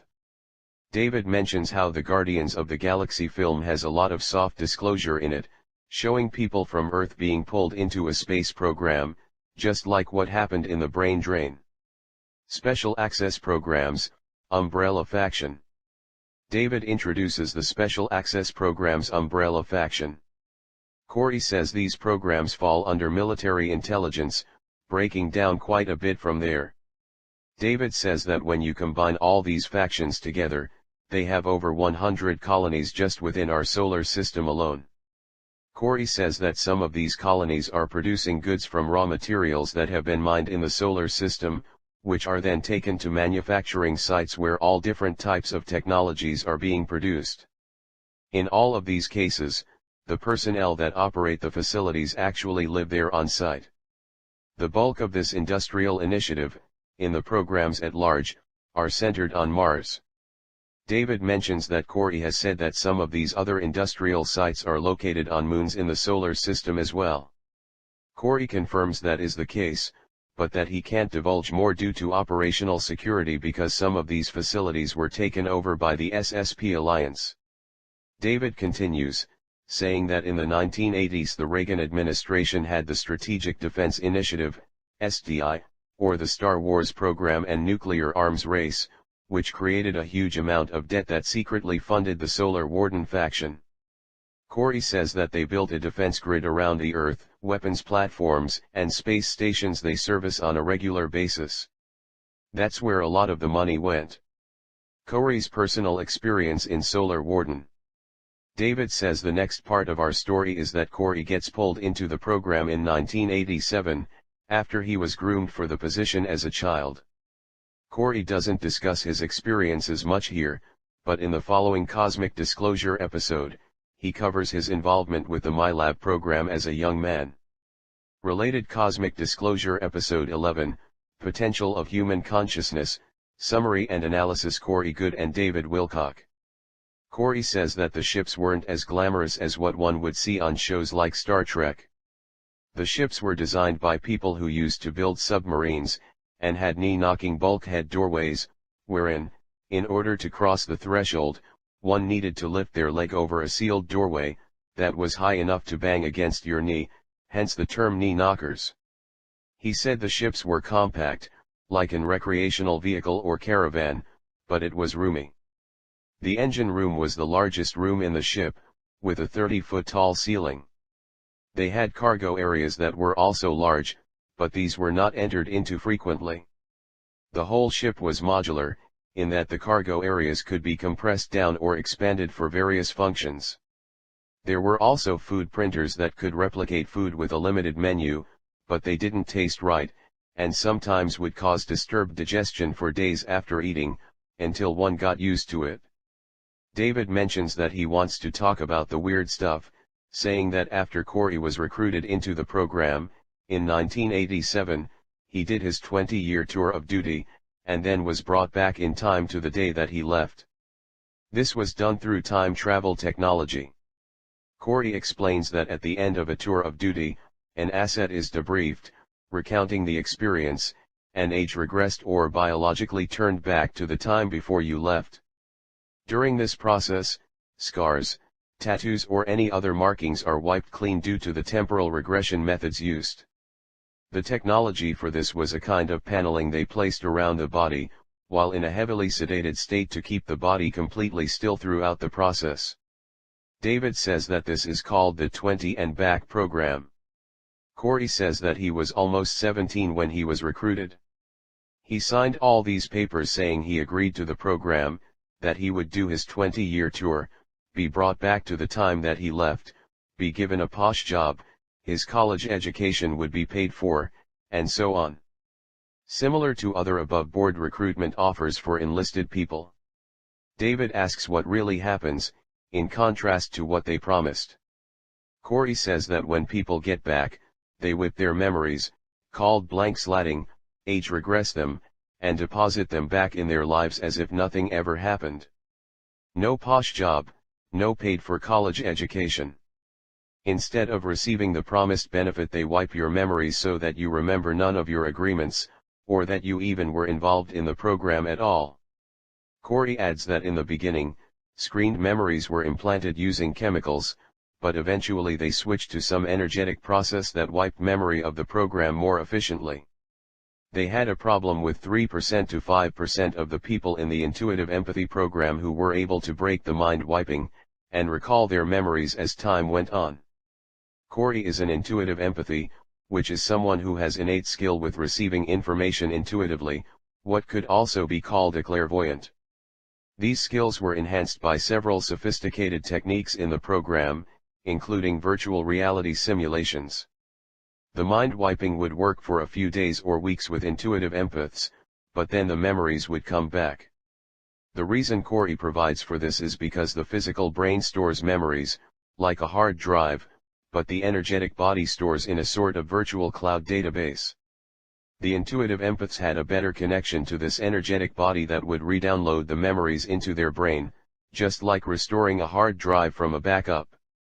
But recalling memories is not easy, and the whole effort is very intensive, just like any memory reintegration process. David asks if they re-abducted these people to re-wipe them. Corey says that they would pull people back in to do that, but chemical wiping, done too many times, would have major complications. David asks if Corey remembers signing the paperwork after the blank slate. Corey says that the paperwork is signed just after you leave.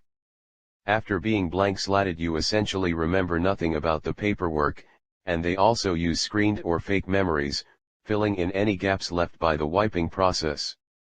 Essentially, when you come back you are in a state of confusion or amnesia about what just happened. But the people who can actually recover their memories have a much more difficult time adjusting back, because they have two timelines of memory. One is the real 20 years they spent in the program, and another false set of screened memories much shorter in duration that are trying to overwrite the others. Subconsciously, these people know something isn't right, yet consciously they can't recall what the divergence is, which causes depression, rejection, PTSD, etc., but with no conscious association as to why. David reminds the audience that everything they have been discussing is available in their series Cosmic Disclosure and on his show Wisdom Teachings on Gaia.com. Summary and analysis for Cosmic Disclosure can be read here as well. Fake alien invasion agenda. David says the Illuminati are putting out a lot of movies talking about alien invasions. Based on what he learned from insiders and other researchers, they have cloning technologies, highly advanced spacecraft, and they've been talking about alien invasion since the 1950s. Corey says that at one time, they did have a plan to have a fake alien invasion scenario via secret space program assets, known to some as Project Blue Beam.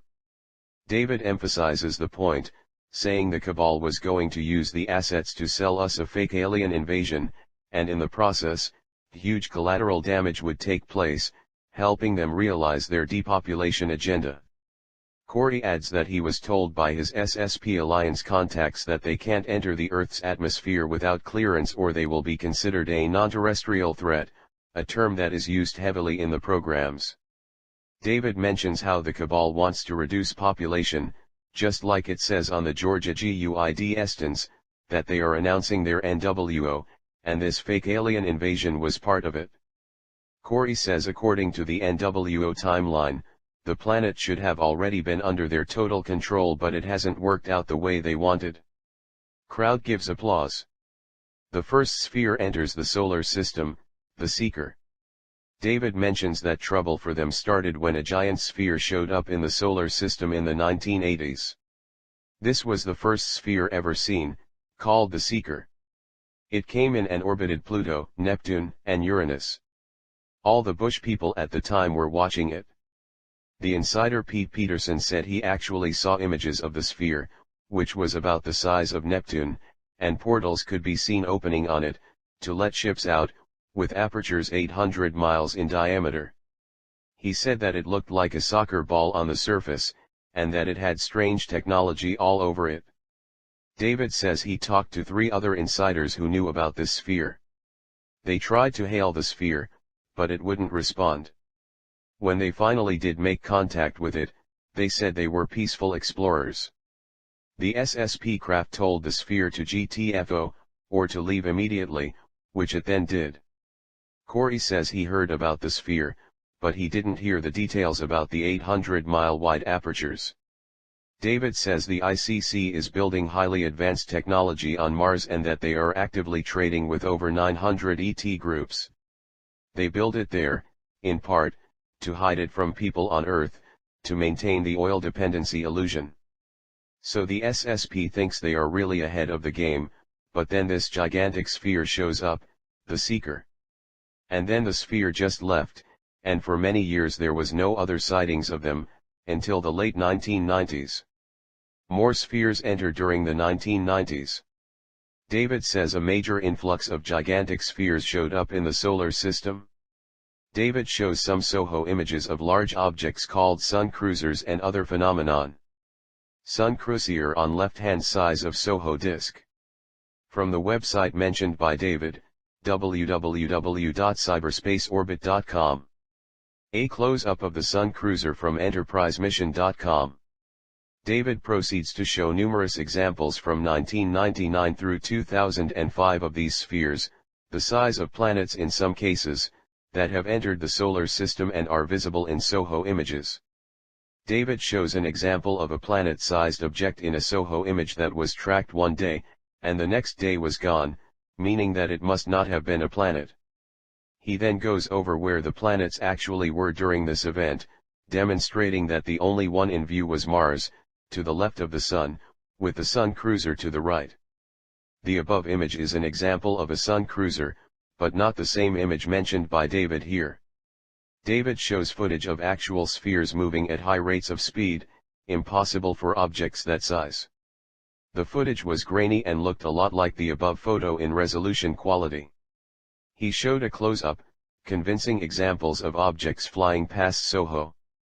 David covers another event, where two objects are seen in SOHO footage flying as if they will pass by the Sun, but they crash in at the last moment. He says they are the spheres, using the Sun as portal. In the process of going into the Sun, a huge coronal mass ejection, CME, blasts out, sending highly charged particles into space. David presents an article showing NASA recognized that comets are rarely seen flying together or crashing into the Sun, but they do not link the event with the CME that occurred immediately after. David says NASA is trying to cover up the CME connection for some reason. David then shows another example of an object flying into the Sun, more directly this time, and a CME immediately occurs after, implying NASA is trying to cover up that the Sun is being used as a portal. Prelude to Corey's involvement with the SSP Alliance. David says on October 13, 2014 Corey contacted David via email, but they had been corresponding since 2008. The email was sent from Corey to David and Benjamin Fulford, referring to Corey's involvement with the SSP. David mentions an article he wrote on October 27, 2014 entitled Cosmic Perspective on the Defeat of the Cabal, describing various aspects of the article that intrigued Corey. David says Corey then contacted him the next day, saying that he was engaged in various internet forums under a pseudonym, but that he's been busy with life in general, and they discussed how they should talk more at some point. Corey says that in 2011, the spheres began to come in at much greater numbers, using the Sun as a portal, but also entering from outside the solar system. He heard through his own contacts in the late 1990s that the spheres were coming into the solar system by the hundreds, but immediately going out of phase, or making themselves invisible. Scientists in the program were able to measure where they were and sent hailing calls to them, requesting friend or foe, etc., but they were unable to make any contact with the spheres. Corey mentions that in the beginning when all the spheres were coming in, the Cabal was very excited. People in the Pentagon were saying it was the return of the Sumerian gods, the Cabal's gods. David adds that the Cabal thought these spheres were going to help them with their NWO, but when they received no response, it scared them. David says that at around the end of the Mayan calendar, December 21, 2012, many more spheres come into the solar system, some the size of Neptune. Corey says that there were thousands of spheres coming in at this point in the timeline. The size ranged from that of our Moon to Neptune and Jupiter, but that the majority of them are the size of Neptune. ISS feed captures particle beam weapon attack on massive sphere. David then mentions that the Cabal tried to fire at one of the spheres using a very powerful particle beam weapon. Corey says that the targeting systems for this weapon was partially in Africa and also in Australia. David then shows some images of the event, which was first reported on December 5, 2014. U2.B web link. David says that the sphere was shot by a weapon that the Cabal thought was their best. The sphere glowed red hot and then reflected the energy back down to the base it was shot from, destroying it. Corey says that the spheres did not attack the base, they used an Aikido principle to reflect the energy back to the source, a form of self-defense. Reservation of the outer barrier. David says that after this provocation by the Cabal, the spheres erect the outer barrier around the solar system. Corey says that the barrier begins where the heliosphere ends and that the barrier prevents all the groups, the Draco, all the SSP factions, the Super Federation, and so on, from leaving or receiving reinforcements from outside of the solar system. He said that communication was further hindered for most of the groups, but some could communicate, specifically mentioning quantum communication devices that the Global Galactic League of Nations were using. And that after this happened, a lot of negotiations began in an effort to let groups in and out of the barrier. David says that before this attack on the sphere, there were no hostilities, but afterward a sort of no-fly zone went up around the Earth. And that the Solar Warden faction of the SSP Alliance was given the task of ensuring no one left or came in without permission. David adds that essentially the entire solar system has been quarantined and all the bad guys are trapped inside, not sure what to expect next. David thinks that this means these beings are going to be held on trial in some kind of tribunal. Crowd gives applause. Corey says that a lot of these groups were expecting to be outside of the solar system before the energetic changes started to happen.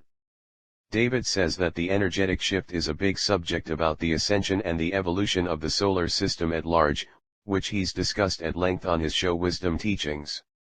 Related the natural law basis of harvest, the spiritual evolution of Gaia and all who dwell in the system of soul. Related science and evidence for the transformation of the solar system, the divine cosmos by David Wilcock. Corey says most of what is seen in UFO videos of the International Space Station, ISS, are of Solar Warden craft trying to push disclosure by displaying themselves in front of camera feeds. David says after this event in December 2014, he and Corey start taking more and he opened up to David about his involvement in the SSP. 2 SSP Alliance atrocities. David mentions that in February 2015 a massive plume of smoke is seen rising on Mars. Corey confirms this was called the Mars atrocity and that it started with factions who were in the Cabal-run SSPs defecting over to the SSP Alliance, which are allied with the beings who were in control of the spheres, a benevolent group of 5 races known as the Sphere Being Alliance. In the process of these defectors coming over to the SSP Alliance, certain members decided to act on actionable intelligence and destroy a Cabal-run base on Mars, causing the loss of many lives in a settlement nearby. This base was where a key component was being made for some of their technology. David reiterates that the raising of the outer barrier was an unprecedented event, and that the newly formed SSP Alliance took advantage of the situation by destroying one of these facilities on Mars, one of 2 atrocities. David says that the Mars attack caused the death of 250,000 innocent people in the facility, people who were probably recruited under false pretenses and forced to work in the facility as slaves. David says that the second atrocity was an undersea reptilian base off the coast of South Carolina, killing 700. Corey adds that it was a Draco facility that had a number of human test subjects. David says he was at the Consciousness Life Expo last year, talking about the 500-million-year-old history of the solar system, which is now 2.6 as mentioned earlier. Corey was in the audience. He was actually yelled at for David giving the talk because it revealed so much of what was going on. We covered that talk here. But he says that none of the information he gave in that talk came from Corey, it was from his other insiders, but it matched up with Corey's data so well, that he ended up taking the heat for it. Lights on Ceres. David says 8 days after those atrocities, an artificial-looking structure on Ceres is discovered. Related series bright spot colonization of Ceres by a breakaway civilization? Related intelligent life on Ceres? New evidence seems to suggest so. Corey was told that David's talk interrupted a process that was supposed to happen at a certain speed. David changes the subject and begins to go over the Ceres object, which has a number of unexplainable bright spots on it. Ceres bright spot. David says that no matter what the position of Ceres' surface is with the Sun, the spots seem to stay bright, and that the phenomenon was discovered using the Hubble telescope back in 2004. David mentions that Linda Moulton Howe discovered a geometric crater to the bottom right of the bright spot. David speculates that this straight-line geometry could be from the roof of a massive subterranean structure or biodome, complete with trees, life, and an ecosystem. Sphere Being Alliance calls for Corey. David says the next day, after they announce the strange object on Ceres, February 27, 2015, the Blue Avians, one of the Sphere Being Alliance races, asks for Corey Good by name. Before this, Corey was not directly involved in the SSP Alliance, he was only in contact with them in some capacity.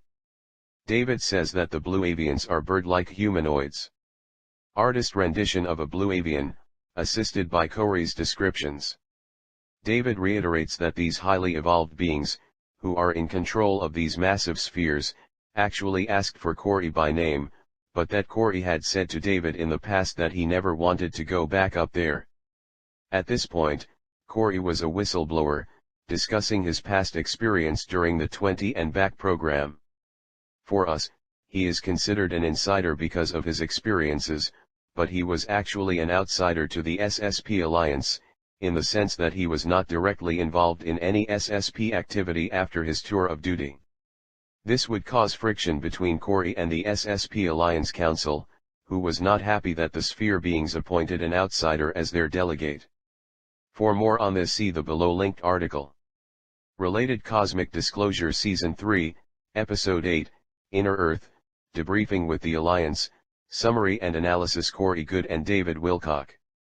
Corey said that after this call for him happened, he started getting monitored heavily by the Special Access Program factions, and the secret space programs in general.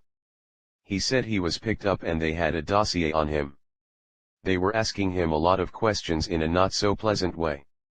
David says that 3 days after this request for Corey went out, on March 1, he was brought up to a meeting using a form of transportation that Corey had never seen before. David says he has spoken about it since then, describing a small blue sphere that flies into the room, which he then acknowledges in some way, letting it know he is ready. Then it expands around his body and takes him away at very fast speeds.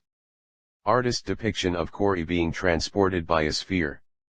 David says that this image is of Corey being taken to the lunar base, the LOC, using one of the transport spheres that encases him in a purple light. Corey said that after the LOC meeting that day, he left again to see one of the Blue Avian beings, Ra-Tiri-Ir, where he saw the massive spheres in the solar system as he flew by. Artist depiction of Corey seeing the spheres. There are only a few represented in this version. But there are actually thousands of them according to Corey. Corey says he was told the spheres were acting as a resonant buffer to the energies that were coming into our solar system, due to energies from the galaxy. Ra-Tiri-Ir, the Blue Avian, said that because of our current state of development, if they didn't have these spheres here, our bodies wouldn't be able to handle the changes. The concept of entrainment or synchronization is helpful here, I think. This energetic shift can be tracked by observing climate changes on all major bodies in the solar system. Eventually the Sun will shift into a higher energy state of expression, altering life in the solar system dramatically via an entrainment process. For more on this, see the following. Related, is this a sign of increased energy affecting the Earth? Global earthquake and volcanic activity spiked last week. Related, DNA and evolution expected to increase over the coming years due to cosmic radiation intensifying as we enter another solar minimum. U2.B web link. Corey adds that since a majority of the people on the planet are so negative that the energies would cause a type of end times madness if there wasn't the dampening or graduation effect from the spheres. But the people who are more positive would be blissed out, not receiving telekinetic powers at first, but those would come with time. He said that this would have been a quick and uneasy transition for humanity, if it weren't for these spheres. David shows 3D rendering of a blue avian. Corey's first meeting with the SSP Alliance Council. David recounts the story when Corey met Lieutenant Colonel Gonzalez, a figure in the SSP Alliance, who brought Corey to a large room at the base on the moon. Corey says that when he was brought up to the LOC base, he was pulled on stage and sat in front of many high-level military-type people who comprise the SSP Alliance Council, for an unpleasant interview. The SSP Alliance is made up of former Cabal-run secret space programs, who are hardly angelic beings, to quote Corey. What distinguishes them is their desire for full disclosure and an end of the enslavement of the human race, but as David discussed above with the atrocities committed by members of this group, they lack wisdom insofar as morality to bring about the change harmoniously.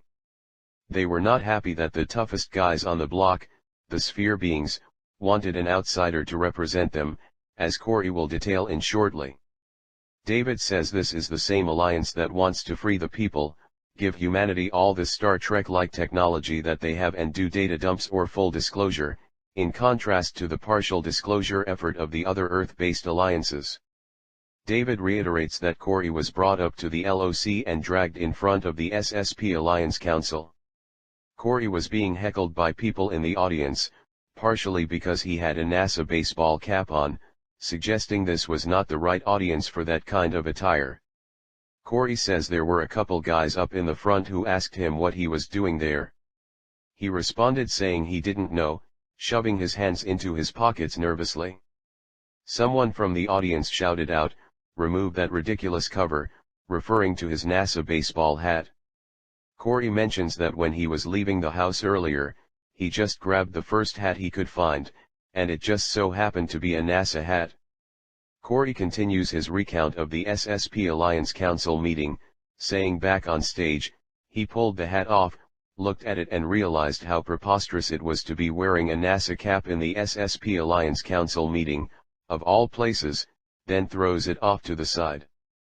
Corey adds that the night before, his daughter decided to draw a green dinosaur on Corey's hand, which was still visible at the meeting the next day. They asked Corey why he had an image of a reptilian on his left hand. Corey tried to rub the drawing off but wasn't successful. David says for about 15 minutes this was happening, and Corey had no idea what was going on other than the fact he was being ridiculed. Corey says that everyone was loitering around the room for a while, but then it got quiet and people began to sit down. He turned around to see Rotir, the blue avian, standing behind him. As an interesting synchronicity, the exact moment in the live stream playback when Corey says this being was standing behind him, the timecode read, 3:33:33. Rotir, the blue avian. One of the 5 sphere being alliance races. David says that standing beside the blue avian, Corey also sees one of the other sphere being races, the triangle head beings.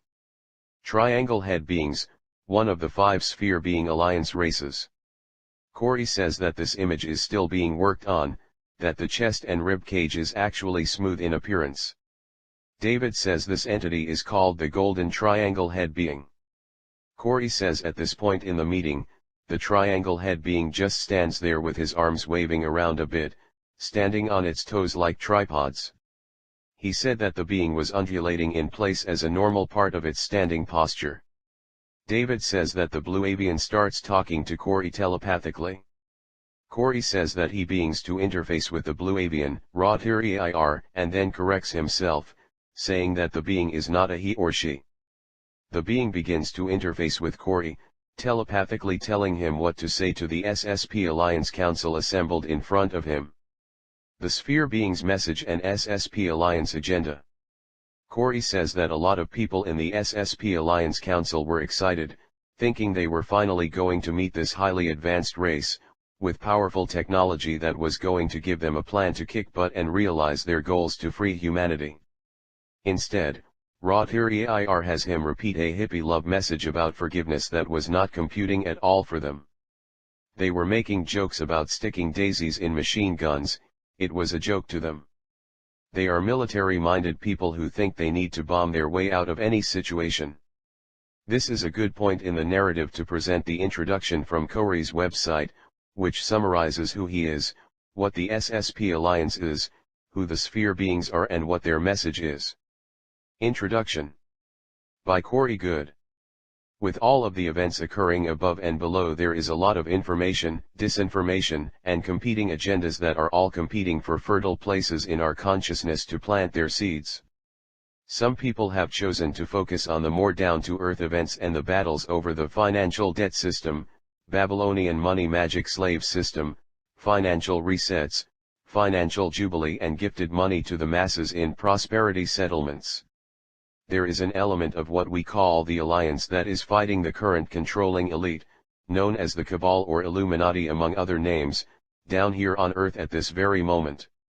Some people have chosen to focus on the more esoteric, for now, events and battles occurring above our atmosphere in what many are referencing as the secret space programs and breakaway civilizations. There is quite a lot of classified technologies that are in use in these programs that are being suppressed and could completely change the nature and quality of life of every human being here on Earth. The free energy technologies would end the need of the current oil/petro energy companies. The frequency and light healing technologies would end the current pharmaceutical corporations.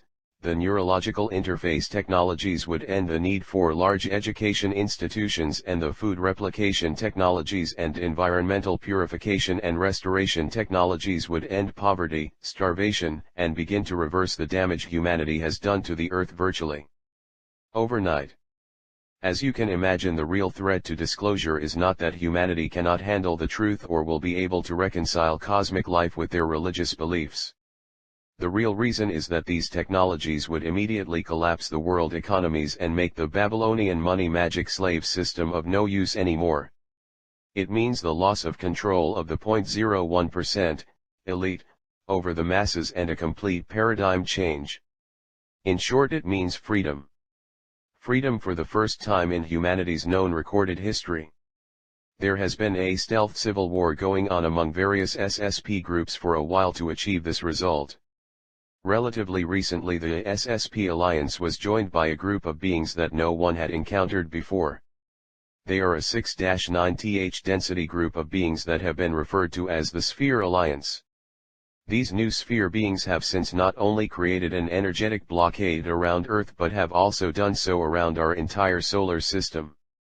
They are a non-violent group of beings who have brought assistance mainly in the form of a message.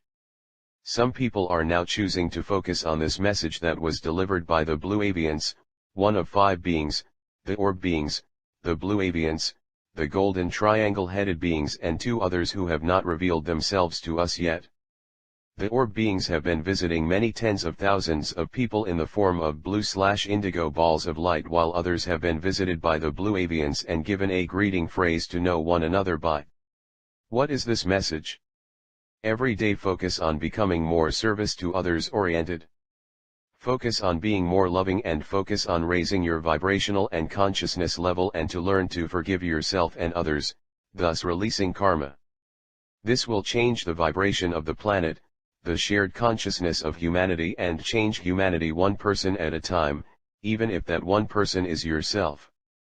They say to treat your body as a temple and change over to a higher vibrational diet to aid in the other changes. This sounds to many like a hippie love and peace message that will not make a difference. I assure you the path they lay out in their message is a difficult one. Even on the unlikely chance that these technologies stay suppressed, imagine what a world we would live in if everyone made these changes to themselves. The Blue Avians also gave a warning with this message. They had tried to deliver this message 3 other times and it had been distorted by humanity. They made it very clear that this information was not to become a cult or religious movement, nor was I to put myself, my ego, before the message or elevate myself to a guru status. Anyone who does so should be avoided and held accountable, including myself. Thank you. Corey Gudetsky aka Luke. David says and the SSP Alliance are essentially being told to sit tight and change your ways of thinking, because bombs, violence, and war won't solve the problem. Each person has a responsibility to change themselves, and in the process, the world will change around them. Corey says that the SSP Alliance already paid a big price for the two atrocities they mentioned earlier. David adds that some of the people that organized the attacks on the two bases were assassinated by cabal infiltrators who made it into the SSP Alliance. More partial disclosure.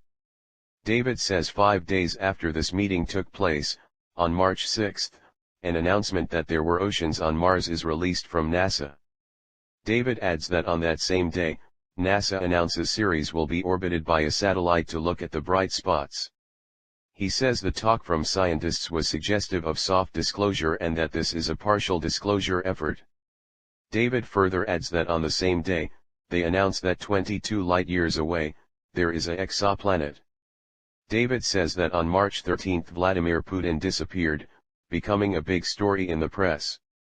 Corey says that there were days and days of meetings at the LOC, where they were bringing up politicians and regular people, from around the world, for tours. These people who were average Joes were getting to see sections of the LOC that Corey was not able to see, further suggesting that relations between Corey and the SSP Alliance were tenuous, at best. David continues saying that later, President Barack Obama goes on Jimmy Kimmel Live and playfully says that the government is run by aliens. Related Friday, March 13, 2015 Obama admits space aliens control USA, was he joking? David heard from several of his insiders that Obama got into a lot of trouble and was not supposed to do this. U2.B web link. Excerpt from the interview. Kimmel wanted to know whether Obama had tried to get to the bottom of the UFO files about the mysterious desert region known as Area 51. The aliens won't let it happen, Obama joked. You'd reveal all their secrets. They exercise strict control over us. But President Clinton once said he'd checked on the matter and found nothing, Kimmel protested. That's what we're instructed to say, Obama responded.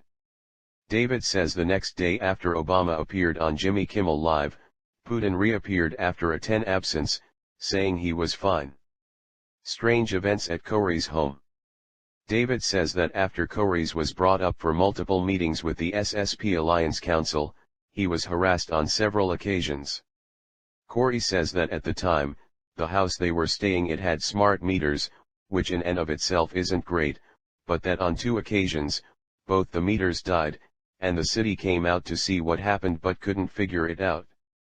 People were also breaking into his home during this time, and he decided to install inexpensive video cameras to keep an eye on things. He and his family went to go on a trip at one point, and upon their return, the energy in the house felt very strange. He said that the house looked like the whole thing had been twisted around, with huge cracks in the walls and doors from some kind of disturbance. He said it only happened on their side of the duplex. There were cracks on the neighbor's side but only on the walls touching his house. David reveals images of the cracked walls, clearly showing structural damage along the seams where drywall had pulled away from spackling at the corners. Corey reiterates that prior to their trip, there was no damage, everything was pristine. David continues to show images of cracks coming from doorways going to the seam of a wall, and moving up towards the ceiling. Hacks on government data centers and more partial disclosure. David says that on June 5, a massive hack or breach of data affected all security clearances in the United States. He says that the original article to the story was pulled down shortly after it went up, but he was able to find a copy on archive.org. The link above is from another news outlet. David reviews the article's key points, saying that security information of current and former government employees was stolen. David mentions that in November of 2015 another breach of a DHS contractor for background checks, with of over 25,000 records, was hacked as well. Corey says that people within the SSP Alliance and the Earth-based alliances were working together to do these super hacks to gather information for the big data dump that is for a full disclosure scenario. David mentions a NASA article that came out in May 2015 claiming they have developed warp drive. He covers the article. Corey says that this announcement is planting the seed of preparation that we have the technology to travel much further than the chemical rockets we've had in the past. David adds that this is preparation for the partial disclosure timeline. Corey visits an inner Earth settlement. David mentions that on September 3, 2015 a huge event takes place when Corey visits the inner Earth. David and Corey discuss this even in great detail, in a 6-part sub-series in their show Cosmic Disclosure. Below is the 6th installment, where links to the earlier episodes can be found. Related Cosmic Disclosure Season 3, Episode 8, Inner Earth, Debriefing with the Alliance, Summary and Analysis. Corey Good and David Wilcock. Corey says that as a child, he got to visit a crystal cave in the inner Earth. They asked each of the children there to interface with the crystals as intuitive empaths, but not to touch them or they could damage the crystals or themselves. Some of the children were able to interface whereas some others could not. He said they sort of used the children as a USB drive, in that, they were taken back, debriefed, and then had their memories wiped of the event. Artist depiction of the crystal cave, courtesy of Gaia.com. Corey says the crystals had information on them, but they were alive, so they weren't just storing information, they were constantly processing and creating new information. Corey adds that these caves were being guarded by a race of raptor beings, but he didn't know this at the time he visited the location as a child. He says in this image is a depiction of a royal raptors. David says that these raptors guarded the crystal cave, and that certain groups who have lived within the inner Earth were dismayed because they couldn't get access to them, hence their interest in meeting Corey. David shows an image of another of the beings that reside within the inner Earth. Courtesy of Gaia.com. Corey says that these beings are cavemen-like, first encountered during expeditions to inner Earth by the Germans in the early part of the 20th century. David says that on September 3 Corey was brought to this room within the inner Earth cleansing ceremony room within an inner Earth settlement, courtesy of Gaia.com. Corey says he did know he was going, but he didn't know when and had no details of what to expect. David continues that he ended up in this room where he had to go through a cleansing ceremony, having to get naked, put on robes and leave the room. He met these two guards standing at the doorway to another room used for meetings that looked like this. Courtesy of Gaia.com. David says they are massive limestone caves. He says that Corey eventually got a tour of the facility, and what he found was amazing. Here are some images that look like what Corey saw. Here are some similar images to the ones shown by David. This is actually one of the images presented by David, which Corey said embodied the built-out pillar style of their building designs. Corey says that the cave city was built with stone dwellings and areas that they worked inside of that were lit up like what is shown above. Corey responds to a question from the audience asking how deep below the surface it was, saying, he didn't know. He wasn't told how far down below the surface the inner Earth settlement was. David says that they commissioned images from artists that were used in the Cosmic Disclosure series discussing the visit to inner Earth. Shown below. Wide-angle view of inner Earth city, courtesy of Gaia.com. Courtesy of Gaia.com. Courtesy of Gaia.com. Flying cigar spacecraft depicted as flying through the wall using some kind of phasing technology, courtesy of Gaia.com. David says that it's pretty close to what Corey actually saw, which Corey confirms. David says that one aspect are these glowing domes of light and the skyscrapers.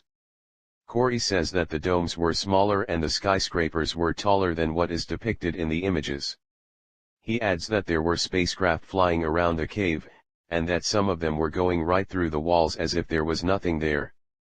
He said the craft were a classic UFO configuration as well as egg and large cigar-shaped craft. David shows an artist depiction of where the inner Earth peoples grow their food.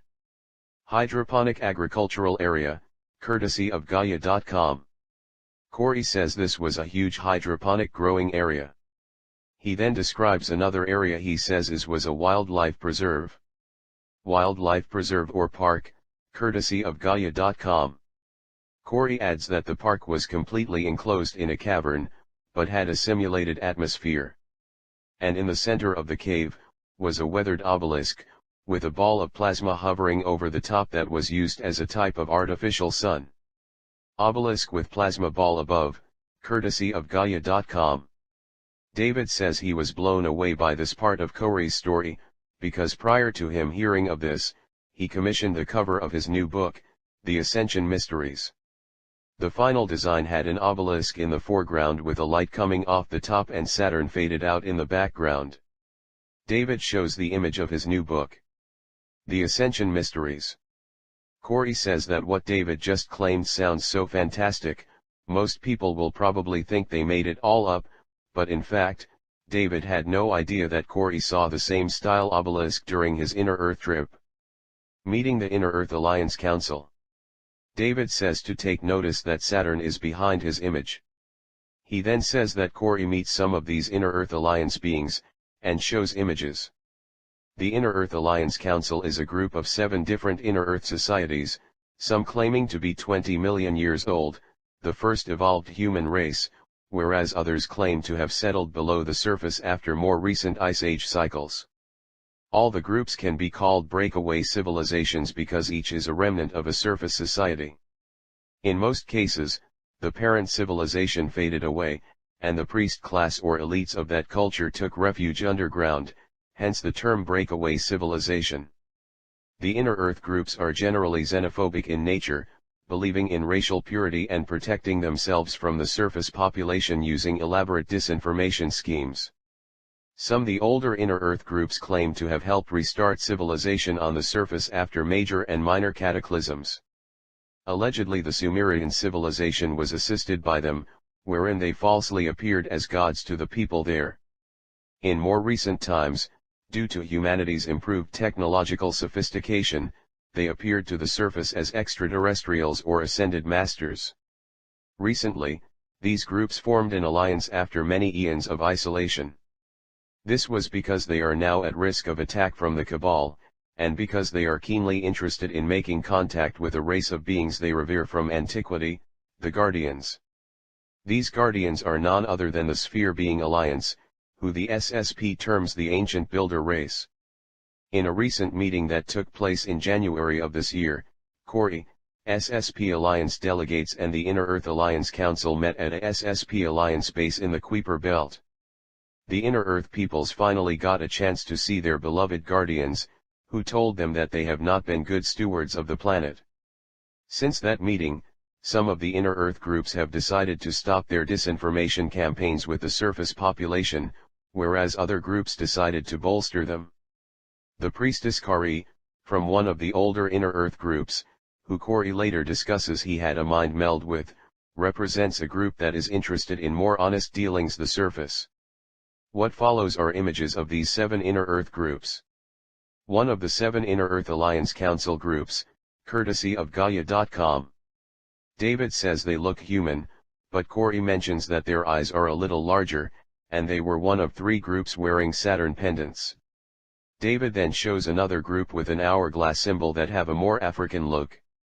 One of the 7 Inner Earth Alliance Council groups, courtesy of Gaia.com.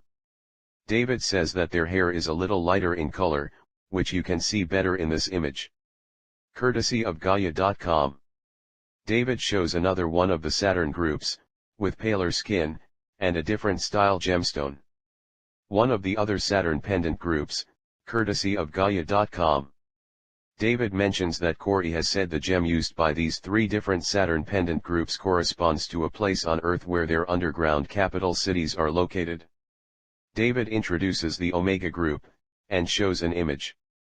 One of the 7 Inner Earth Alliance Council groups, courtesy of Gaia.com. Corey says this group didn't seem to be liked very much by some of the other groups and that they had a very similar appearance to the surface population. David shows an image of the last remaining Saturn pendant groups, which were the most spiritual out of all of them, and who were also hosting the Inner Earth Alliance Council meeting he and Gonzalez were there to attend. One of the other Saturn pendant groups that hosted the meeting, Priestess Kari on the left, courtesy of Gaia.com. David shows an image of the Star Pendant Group. One of the 7 Inner Earth Alliance Council groups, courtesy of Gaia.com. David introduces the final, Swastika Pendant, group. One of the 7 Inner Earth Alliance Council groups, courtesy of Gaia.com. Corey mentions that this group has a crystal implanted in their foreheads, under the skin. David says that some of these groups claim to have been around for millions of years, but they are separate groups. However, Corey was told recently, that they formed a council because the Cabal now has technology that is capable of attacking them. Corey confirms that the Cabal and other groups have embassies below the surface. Related under-ocean military bases, lower-level secret space programs. There is more than just one Area 51, see for yourself. Corey's private meeting with the Priestess Kari. David mentions that after the Inner Earth Alliance Council meeting with Corey and Gonzalez, where they discuss many interesting things, Corey had a private meeting with the Priestess Kari. Here is an image of her. The Priestess Kari from one of the 7 Inner Earth groups. Corey said that in this meeting, they had a mind meld type of experience, when his hands touched hers. The Priestess Kari from one of the 7 Inner Earth groups, courtesy of Gaia.com. Corey adds it was a completely overwhelming experience, where he felt like his astral body was being pulled towards hers, with hers towards his, and they were kind of melding in the middle. She was very telepathic, able to sift through Corey's memories with ease, looking for the experience he had in the crystal cave as a child. While this was happening, he was receiving flashes of her life as well. David reminds everyone that this whole Inner Earth story is told in much greater detail on their Cosmic Disclosure show. See the above links to the Inner Earth sub-series. The Inner Earth Library and Hall of Records. David shows this image and asks Corey what it means. A crystal ball held by a metallic hand seen on the library wall of the Inner Earth settlement, courtesy of Gaia.com. Corey says that after the mind meld, they entered the library via teleportation, and he happened to look up to see a thin gold, almost steel rebar in thickness hand, holding a crystal ball, coming from the top of the ceiling. Corey says that as they walked through the library, they came to rows and rows of scrolls, that looked like this. Scrolls in the Inner Earth Library, courtesy of Gaia.com. Corey said it was like walking through time, seeing old scrolls, tablets, books bound in strange materials. Then he came to more modern-style bookcases that had contemporary books with ISBN numbers on them. She told him they only keep physical copies of books they are interested in, but had non-physical copies as well. David then continues on with the story, saying Corey ended up in a room with egg-shaped chairs. Levitating egg-shaped chairs in the library? Corey says in this room, people were reaching out with their minds to people on the surface, or they were sitting around in circles having a conference call via telepathic contact. Corey adds that there were well over 200 chairs, just in this one area, for telepathic contacts. In the Cosmic Disclosure show, Corey says that the Inner Earth groups make contact with people on the surface via channeling, claiming to be ETS or Ascended Masters. This was their attempt to hide their true location from the surface people, and an effort to raise the consciousness of the people in general. But they were scolded for their deceptive methods by the sphere beings during a meeting that took place in January 2016. David then shows an image of a solitary crystal in a room, asking Corey what it is. Image of a large crystal in a temperature-controlled room, the Inner Earth groups attempting to grow. Corey says when Kari took him into the Hall of Records, there was a large crystal inside a chamber they were apparently trying to regenerate.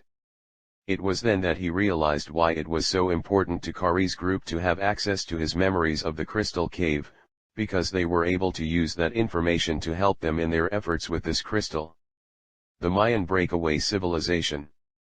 David then introduces the Mayan breakaway civilization, showing an image